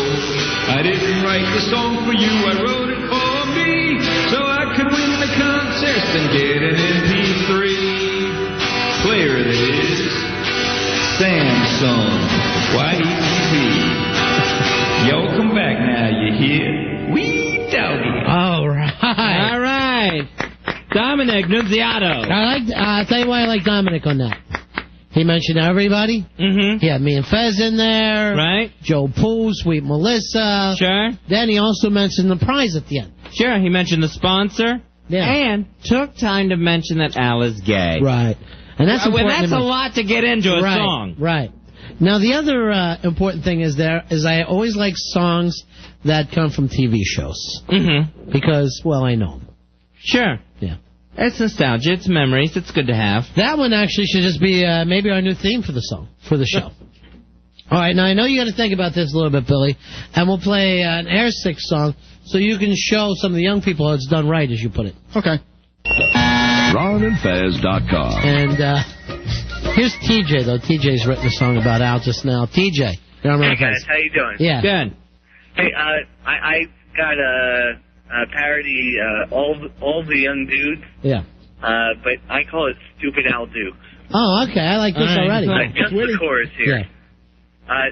Stupid Al Dukes tries to produce. Faggot Al Dukes tries to produce. Side note, Al, die. I hate you. All right. Thank you very much. Thank you, guys. I like that one. It's short, and a lot of people don't know Bowie wrote that and produced it for Monty Hoople. So it's interesting, you know? That gives me a chance to sound like a rock jockey. He got right to the point, too. Yeah. Oh, yeah. That was one of your things when you gave out the criteria, Billy Staples. Correct. Always get right to your hook. Al couldn't produce a friggin' flea circus. All right. You know, here's the thing. He could, too. Here's the situation. We're not going to beat up on Al anymore. Oh, yeah? How about off the air? He's been off the air is fine. Sure. Should we call him in, or I don't know what kind of mood he is. Last night he left without talking to us. Right. And today he talked to us a little bit. Yeah. But, you know, he didn't bring up yesterday. Al, do you want to come in for a second? Sure. Oh, there he is. Wow. Like bewitched. Now, Al, when you hear these songs about you, does it make you send out even more resumes? No, the songs, they don't bother me too much. It's just, they just keep saying the same thing. They do everything with the gay thing, and I'm not gay, so I don't know where they're getting it from. Well, all I know is music is the black man's CNN. That's what I know. Mm-hmm. And that is something I said to Flavor Flav. I said, what you guys are doing, that's the black man's CNN. And I saw him write it down. Yeah. And if he ever used it, I'm coming after him. With a Baldwin on each side. Snatch that big clock from around his neck. Because, Fezzy, when I throw down in the street, I bring the Baldwins with me. Probably a good idea. Yeah. At least on Long Island, where they live close. Luis, you're on Run of Fez. Hi, Luis. Hey, Yeah, I have a song. Yeah. It's a parody of After the Fire by the Commissar. Oh, sure. Okay. Here it is. On Ron and Fez from 7 to 11, Al Dukes is a big gay hoe. I'm tired of hearing his monotone voice on the effing radio. He's a fag who likes to teabag, and you ask, and he'll admit he said, hold on, can I do that over? Well, no, I like yours because it's more of a poem than a song. It's a spoken word category. Yeah, spoken word, yes. You can win a Grammy for that. Oh, sure. Hillary Clinton did. And you can't tell he's reading. Try it in haiku form. It takes a village. He's a fag who likes to teabag, and if you ask, he'll say he did not. And he doesn't like women, especially ones that are really, really hot. Don't turn around. Uh-oh. Dukes will rear and you and their ass. Uh-oh. Okay. All right, Luis, that's great. I didn't... Wait. All right. Yeah. They're commissar, Fez. You know what? You don't get an MP3 player, but you do get a chokey. You get a Dan from Hoboken Chokey Award. I think Billy should would have a better chance assaulting... I'm not gonna... They're commissars and forget it. Don't turn around. I choke. Here's Miggs. Multiple? Yeah, multiple Miggs. Miggs, you're on a Fez. Hey, Miggsy. Hello? Yeah. What can we do for you, Miggs? Hey, I got a song. I remember my dad was always scared about Miggs moving into the neighborhood. Was it Miggs? I can't remember. Russian fighter jet? I don't know. I was young, and I could only hear him saying it from the other room. Yeah, great phone, Miggs. Is that the intro? No, he's done. He's gone. Miggs is doomed. RonandFez.com. Damien, you're on Run of Fez. Hey, Damien. Hey, what's going on, guys? I got a song, an Al Duke song for you. Great. It goes to Hey Mickey. Oh, good. All right, I'll cut some of the parts out just to make it shorter. Al Dukey, you're so fine, you blow my mind. Al Dukey. Al Dukey. He's kissing other guys like sexy big gay Randy. His girlfriend's got fish eyes, so he munches on man candy. When they lay down in the bed, she wonders what's the matter. He tries to be real cool, but he can't control his bladder.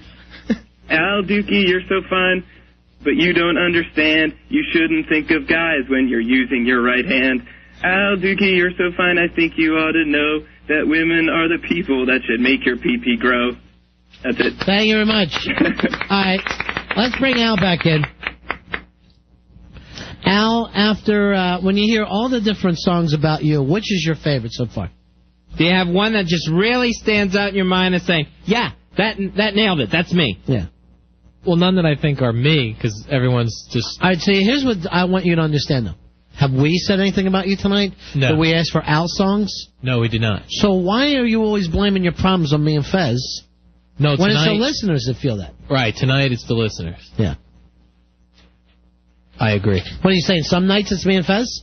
Well, I think it gets spread around maybe. Some nights it's Joe, Pooh. Tonight it was Joe Pooh also, and Yeah, I had he's nothing very to do angry. with that. He's very angry. Yeah.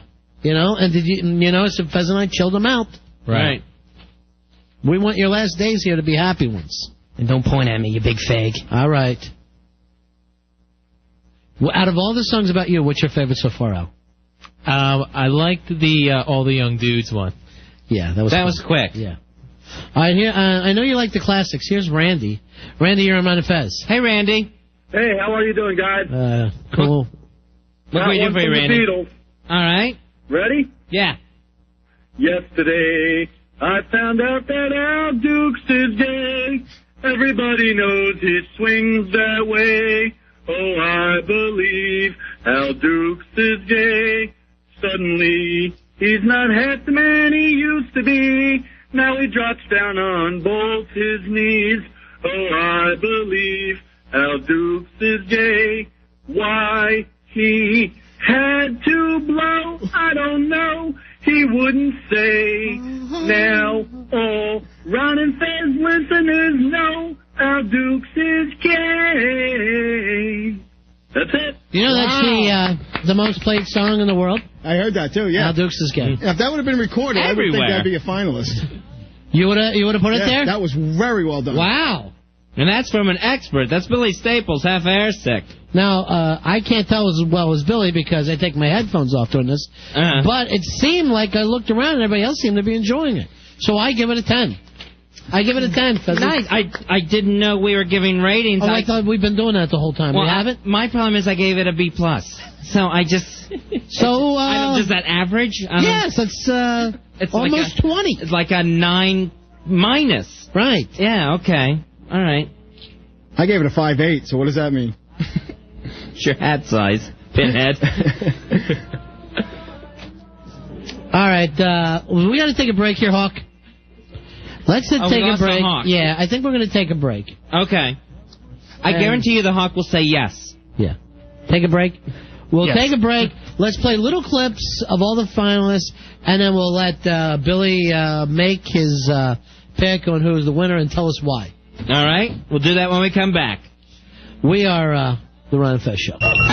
RonandFez.com. Did you see it? It's the big hit. Grossing millions. Harry Potter's a smash, making lots of cash. And it's only the first one. All the little kiddies have bought the book and seen the movie at least twice. There's not much of a chance to get through a day without seeing the movie's merchandise. All you parents, just sit tight. It's just Harry Pottermania.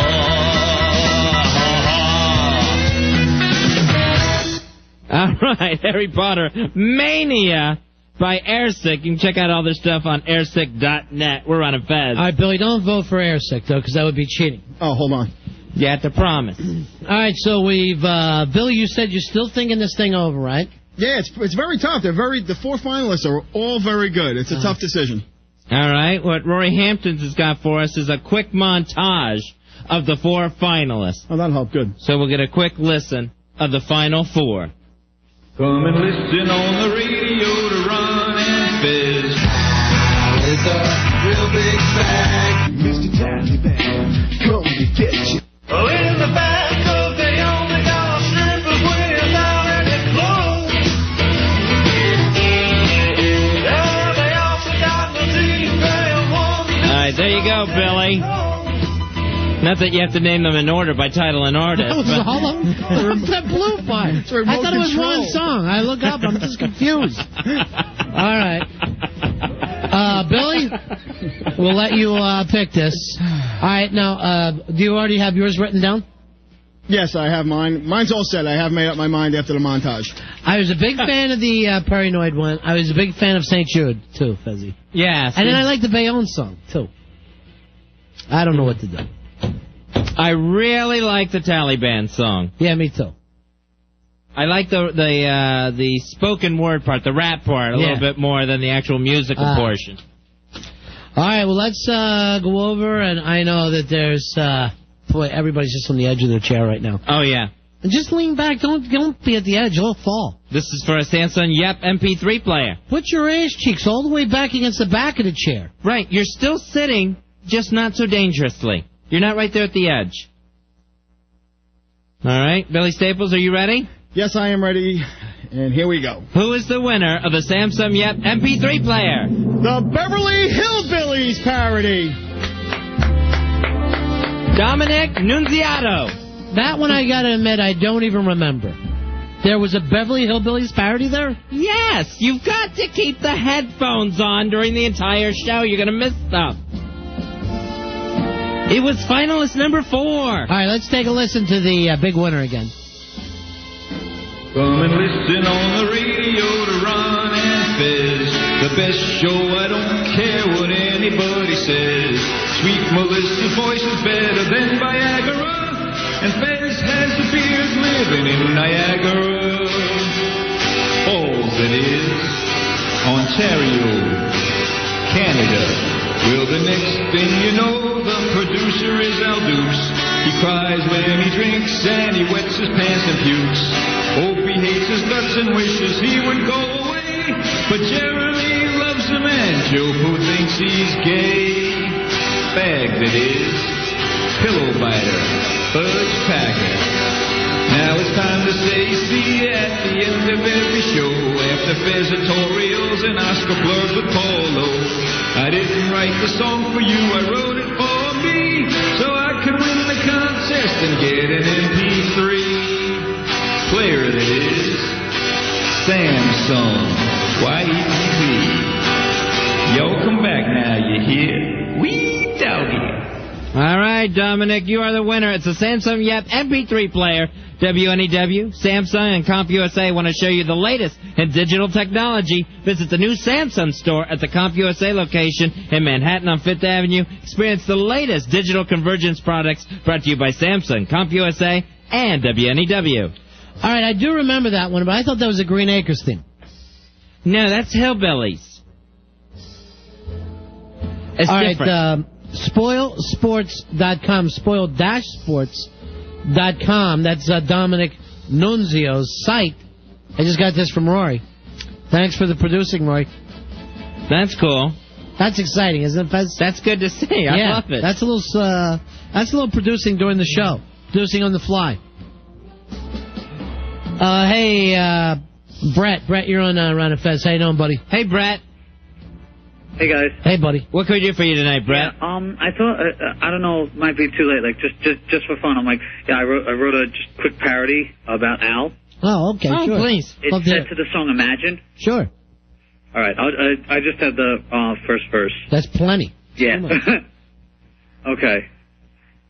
Imagine Al's a straight man. It isn't easy if you try.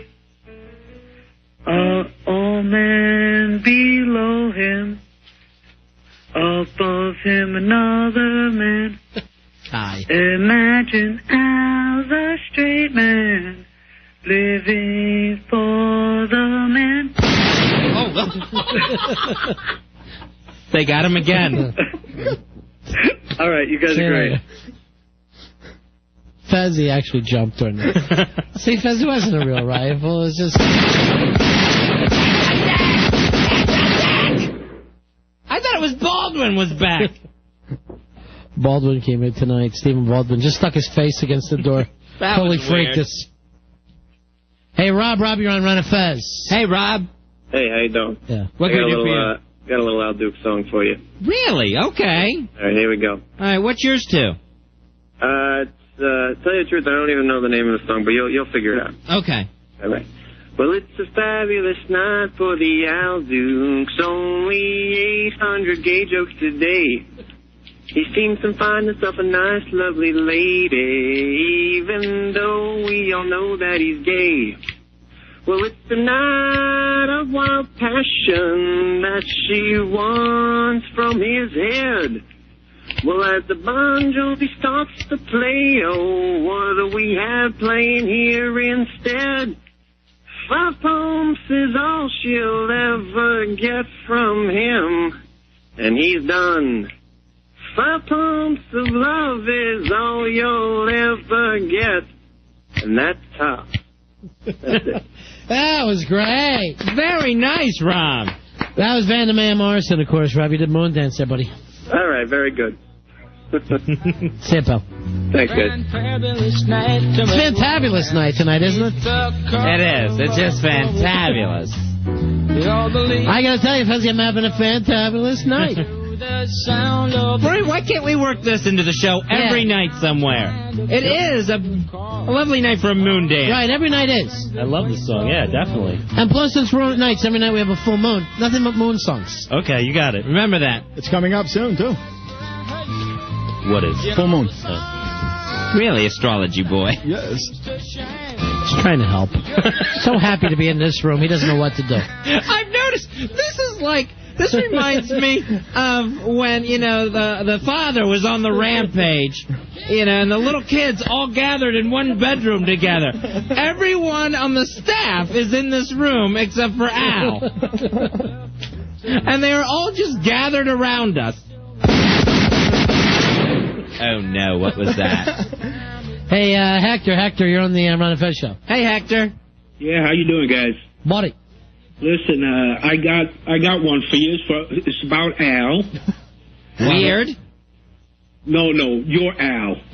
Oh, okay. All right, it's done to the Carmen Opera Toreador. Oh. Oh, ready? yeah, I always go to opera. You do? Yeah, I love them. Ready for this, guys? Yeah. It's the glasses that we're... Al is a fag, oh, Al is a fag. I know why Al is a fag. He turns down every hot chick he sees. That's why Al is a fag. Oh, Al is gay. Oh, Al is gay. That's why Al is gay. Thank you very much. Nice. Holy macro there. Right. And, it's not from an opera. It's from the Bad News Bears. Yeah. I thought it was Gilligan's Island. Hey, Jackie, you're on Fez. Hi, Jackie. Hey, Ron Fez! Oh, hi, Jackie. I demand a recount. I was ripped off. You weren't even in it, Jackie. I have my song prepared. All right, let's hear it. A, B, C, D, E, F, G, H, I, J, K.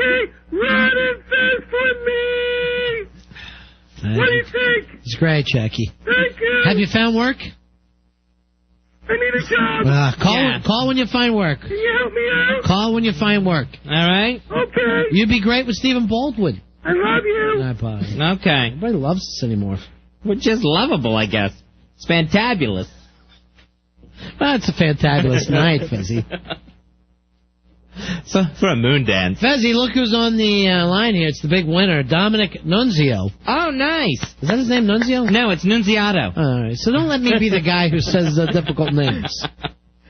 Dominic Nunziato. Dominic, way to go, my friend. Dominic. Buddy. Buddy, how are you? Buddy, how are you? Yeah, congratulations. Thank you very much. It was a great song. Everybody enjoyed it. You had everything in it. How long did it take you to put that song together? About an hour. About an hour, that's all. Very well written. Very well written. Kudos on the writing, buddy. Thank you. You gave me a major high school flashback with the Dominic DeNucci stuff, man. I haven't heard that in like 20 years. Yeah, I know. Fez loved him. Fez used to run batches to his poster. That's back when wrestlers didn't mind a little body hair. Thank you very much. All right, thanks, Dominic, and good luck to you, buddy. Thanks a lot, man. All right, you hold on, and we'll tell you how you get your Sansom Yep. Remember to check out spoiled-sports.com. Spoiled-sports. What happens there at Spoiled-sports? A bunch of cartoons. All right. And I got a bunch of them on foundermusic.com also. Great. Now, Billy turned me on to this new website, Fezzy. What the hell's the name of it again, Billy? Bangbus.com. Bangbus. Now, did you say you got that from O&A? No. All right. Did they do a bid on it? I'm going to check with Roy. No, they didn't. I just saw the site, and it was... It's rapist.com. Oh, it's horrible. Yeah. It's great. Horrible. It's absolutely amazing. I've been vouching it for about 2 months. I should have said something earlier. Really? Every Wednesday they update it, too, with new chicks. So, and it's just this bus that drives around, and what happens then? It's two guys. They rent a bus. They drive around trailer parks and bus stations, and they offer girls money to come in the bus with them, and they proceed to have sex with them, and then throw It her looks out. like they rape her. Right. Because they're very mean on there to the girls. Great pictures, great They're video. not polite. Do they know Are you a member of Bangbus.com? He drives it. Partial. I'm a partial member, shall we What's say. that mean? It means I go month to month. I didn't sign up for the year membership. Oh, $99 a month, no annual contracts. Yep, exactly. It's amazing. He's already lost 8 fluent ounces. All right, no more songs about Al tonight, please, folks. Look who's on that wants to judge the contest and give his opinion. It's Foul-Mouthed Elmo. Foul-Mouthed! Hey, Elmo, how are you? Yeah, too bad you said no more songs. I have one. Oh, good. Well, you can always do a song here, Elmo. And what's with that winner? He recorded that in his bathroom? All right. Now, he already won. Why try to ruin the night for him? I don't know. I'm a ball buster. Yeah, you are. We know You are. You're a this. Muppet ball buster. Would you happen to have Inspector Gadget there? Inspector Gadget. Do we have the song Inspector Gadget? Do we have that somewhere? Yeah. Can you sing it without the song? Nah, I need it. All right, he needs the song. It's track number 6 on Best of the 80s. Right. Is he here? All right. We got it loaded, Hawkster? Thank you. All right, you ready, Foul-Mouthed? Yeah. Okay. All right, here we go, guys.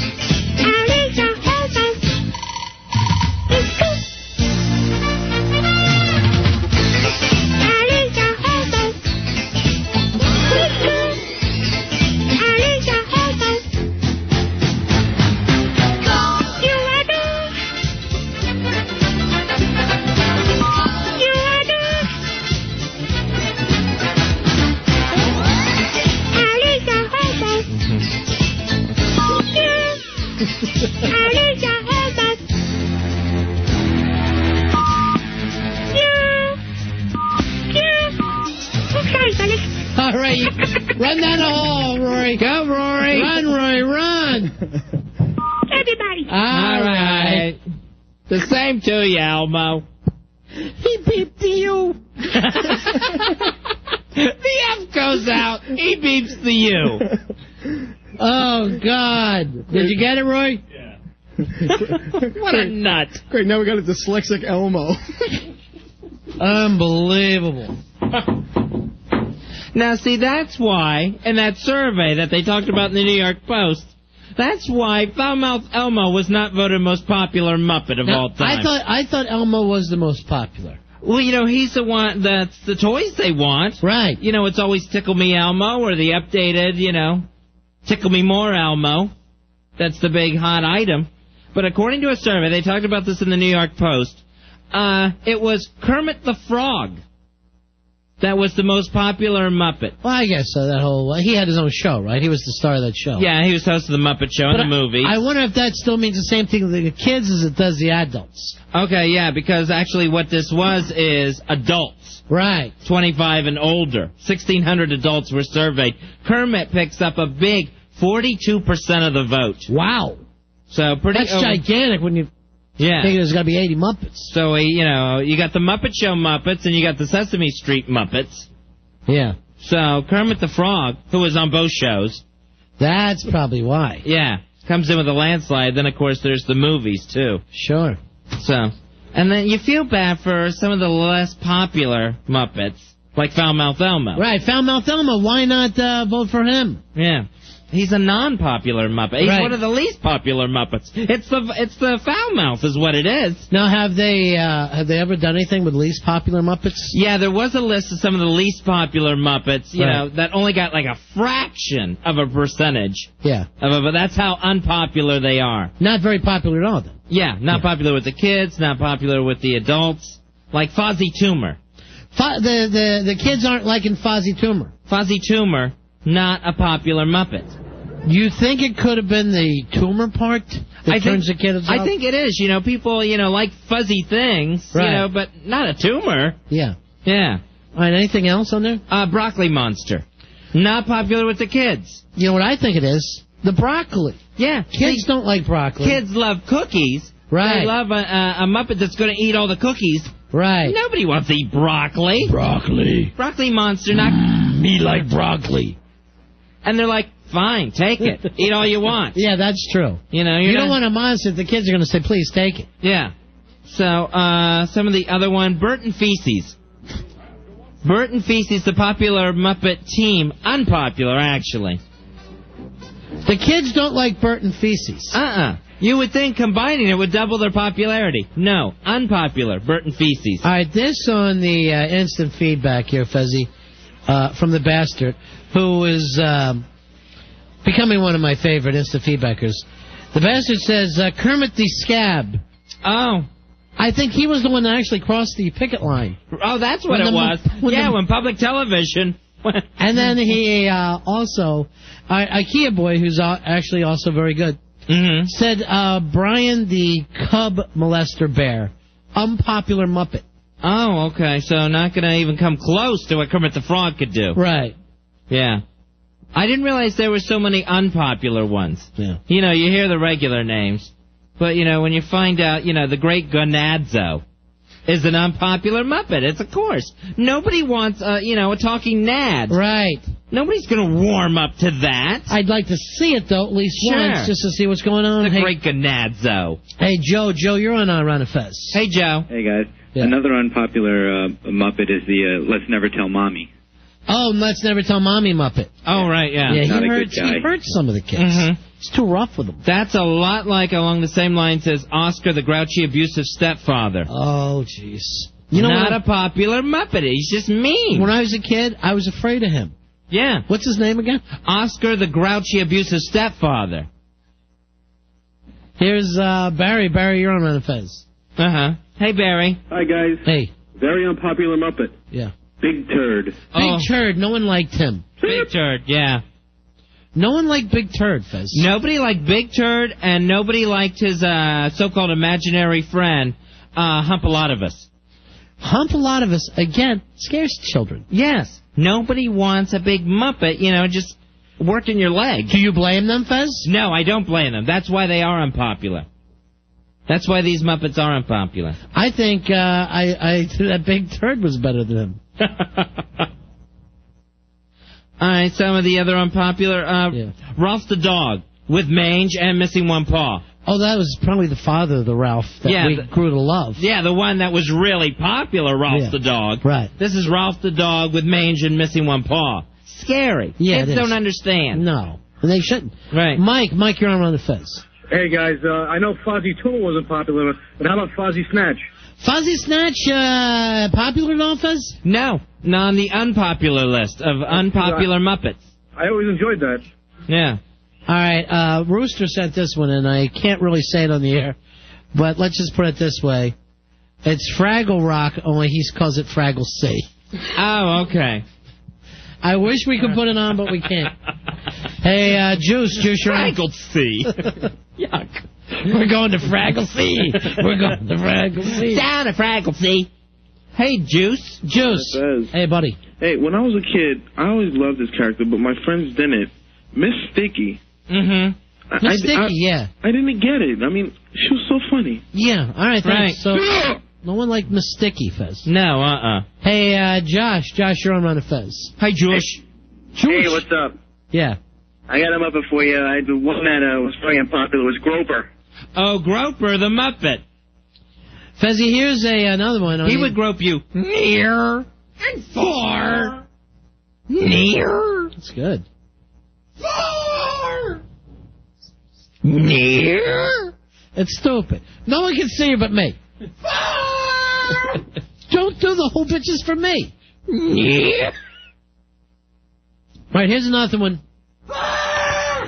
One of the unpopular Muppets on Instant Feedback, snuff a lot of Coke. Oh, right. Oddly enough, that was my favorite. That was your favorite? Yeah, but he was lonely. He just wanted to stay alone. Yeah. You don't want a Muppet that won't come out of his room. Yeah, that's true. Always just looking through the peephole. Yeah. Here's Alan. Alan, you're on Run of Fez. Hey, Alan. You're on the Run of Fez show, buddy. Yeah, I got one from Fraggle Rock. It's the biohazard heap. Oh, right, yeah. And, not very popular. People don't really like it. Right. All that medical waste. You're not going to be able to hug that biohazard heap. Fezzy, look who it is. It's Kermit the Scab. Oh, hello. I am Kermit the Scab. Sorry that didn't work out for you, Kermit. It's one picket line, and they hold it against me forever. And also, there's that big blister on your face. Hey, William. It's not easy being puss. No, it isn't. Did you say puss? Mm-hmm. Yeah, don't say puss. No, I wouldn't say that to Kermit the Scab. William, we have a guest. Right. Oh, is he back? Oh, I thought you meant it was Baldwin. Hey, William, you're on Run of Fez. How's it going, boys? Yeah. Hey, William. How about, I got a Muppet for you. Yeah. How about Brutus the Barber Beaker? No, you think. By the way, William, I look up there, and the person put William the Barber Beaker. William the Barber. Yeah, not Brutus, but William the Barber Beaker. All right, name the Muppet after the caller. That's much funnier his way. Did someone just get tangled up in his own kite again? Yeah. Hey, what's going on, guys? Card holder 2423 here. All right. I have the one that all parents hate. The one that's addicted to sniffing airplane glue. Mr. Huff's a lot of gas. Mr. Huff's a lot of gas. I thought he was great. No, unpopular. Unpopular. All right, Mark, you're on Run of Fez. Hey, Mark. Mark? Yeah. Yeah, you're on, buddy. Oh, how about Kermit Murder the Frog? Kermit Murder the Frog? I don't even understand it. That's why it's unpopular, Ronnie. Yeah, it is. The kids aren't getting these. They're just not getting them. Now, the naked Swedish chef from the Muppet Show. They didn't like him. Then, no, unpopular. You know what it might have been is the nudity for kids. Exactly. No one wants to see that. Yeah. Muppet junk dangling. Yeah. White guys in a kitchen. That's just wrong. Of course you're going to end up on the unpopular Muppet list. Sure. 877-692-1027. Hey, Vincent. Vincent, you're on Run of Fez. Hey, Vincent. Vincent? Hey, Ron Fez, Big Ass Card Holder 5039. My favorite Muppet of all time was Oscar the Rapist. Oscar the Rapist. Also, would get in the can. I have a quick Al Dukes poem. All right, real quick.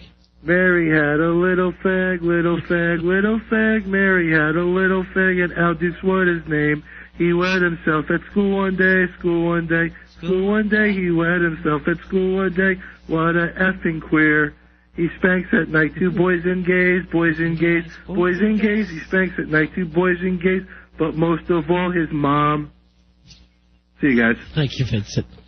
All right, call Mom's Alan. not a boy. Call Alan. Albert, Fabulous Al Dukes. Red Rover, send the roving producer right over. Would you please stop attempting to dominate this show?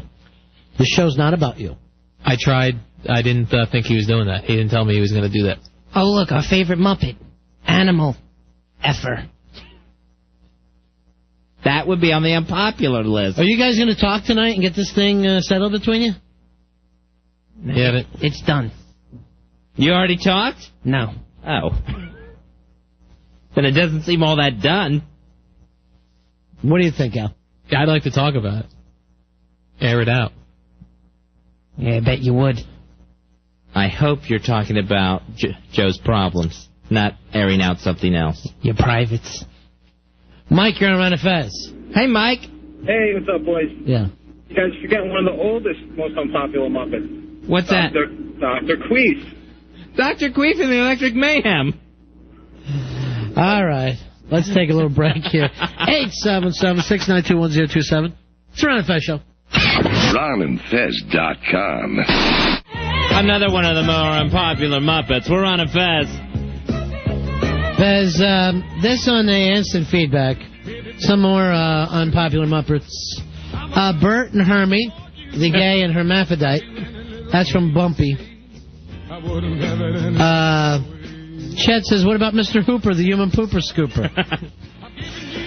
Stalky Stephen Baldwin's name has showed up a few times. And Rich says, the least favorite Muppet of all time, Beaker, full of AIDS. Oh, there's right. There's no way. That is unpopular. There's no kid that would want to play with that, Rich. You're so right. Right.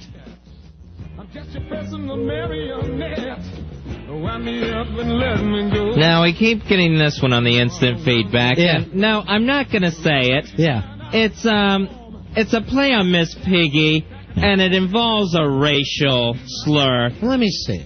Makes sense. It's unpopular. How's that racial? Yes, that's how. White people are so scared Of Muppets. people. Thank you. Hey, Jenny Hard Rock is calling us, Fezzy, with a... Spy report. Spy report. Spy report. We'll check in with him. Johnny Hard Rock, how you doing, buddy? Johnny! What's up, fellas? Hey, Johnny! Johnny! What's going on? You, pal. I'm calling you from, I'm going to have trouble hearing you. I'm calling you from Eddie's show. Uh-huh. It is unbelievable. Ace Frehley just left the stage after about 40 minutes of nonstop guitar. We're waiting for Twisted Sister. This place is just packed. 3,000-4,000 people at least. Now, you taking everybody to party at your place after the show tonight? No, that's just a rumor. Oh, okay. Oh, okay, good. All right, good. Just a rumor. All right, it's good to have rumors every once in a All while. right, it's the New York Steel benefit going on right now at the Hammerstein Ballroom. And then, of course, Hard Rock Johnny. Yeah, Hard reporting Rock. live. Yeah, Hard Rock Johnny. Unbelievable, boys. Thanks. All right, glad you're having a good time. See you later. Oh, I forgot to ask if Mrs. Staples was behaving herself. Here's the thing, Fezzy. If Twisted Sister hasn't even gone on yet, right? How the hell does Billy think he's going to catch up with his wife later? He may never see her again. She may be back on the road. She followed Twisted Sister throughout the 80s. He married somebody who went to every Twisted Sister show. Never missed one of them. In full Twisted Sister regalia. You don't think he's spending every night going, tell me the truth. How many of those guys you go down on? Every night it comes up. Well, I'm sorry, I'm not Dee Snider. Was it just Dee or was it all of them? Tell me. Some roadies, it was everybody probably. Including Needlemeyer, who was in the videos. Is that a Twisted Sister pledge pin? 877-692-1027. Fezzy, look who's on the phone. We haven't talked to our buddy in a while. It's the Rooster. Yeah, here come the rooster. Yeah. Wow. Theme song for the Rooster. Nice intro, Rooster. Well, now that was a song. Yeah. I had to call you guys because I started my teaching career this morning. Really? First time? This was my second time substitute teaching. Wow, that's got to be weird, huh? And first time I taught English, today I got to go play 6th grade gym class. Really? You're so lucky. Stop it. Fez can't do that legally. I walk in there, I said to go down to the gym room, they said, well, I said, well, what do I got to do? What do you got set up for me here? They said, well, your class is normally in the weight room this week, but you can do whatever you want. Right, so what you do? I said, one word, dodgeball. Ah! Woo! Rooster, you roll! Yeah. I thought of you guys all day long. This was absolute adolescent, prepubescent carnage. Did they have the best time of their lives? Some of them had the best time of their lives. The big kids had the 2 balls, one in each hand. Right, sure. And most of the 4'9" kid, he was the one that was crying half the day. Right, but sending him down to the nurse's office. The beauty is unlike other sports, there's nothing wrong with going out early in dodgeball. Could mean you're just daring. Sure. You know, you took a chance. Right, it's not like you strike out, because on your team, you like to be at least one of the last guys on your team, so you don't mind when guys go out early. Well, here's the thing, too. The only way to have any fun is to grab a ball, to have a ball in your hand, not just be running from them the whole time. Right. And you got to take a chance to go grab a ball. Trust me. I can't believe I got paid for that. Yeah, that's great. So you did it all day? I did it all day long. At lunch, I was just, I was working on my technique because I was thinking about jumping in the last period. Sure, that's always a smart move when the teacher gets in and shows that big kid he's no big deal anymore. And then it was hit the showers? As you don't start that, okay? Because we had a nice show. I'm just wondering. I know. I'd like to know the curriculum. My tax dollars are going towards this. I stayed away from the showers, Fez. Smart. All right, thanks a lot, Rooster. Gentlemen. And I hope you're enjoying your new theme song. Yeah, it sounds good. Yeah. That rock. Yeah, here come the rooster. Yeah. Hey, Dawn, you're on the Ron and Fez show. Hi, guys. Hey, Dawn. Card number 10147. All right, baby. There you go. All right, I thought of, instead of having someone do parodies, how about someone that does impersonations? Okay. I have a Kenny Allen impersonation. Kenny Allen, who we haven't heard from in a while, Fezzy. My theory... so much. I know, a lot of people like him. A lot of people love to hate him. But I think Fez has a way of making people get hurt in their feelings. Well, they just push your buttons. The last time he talked to us, he said he was telling. And you even did it with Stephen Baldwin. All right, I can do a Kenny Allen impersonation. Baldwin doesn't even remember being here. It's mean. I can do a Kenny Allen impersonation. All right, let's hear your Kenny Allen impersonation. Okay. No! I'm the one with the superpowers. Remember the kid's lines.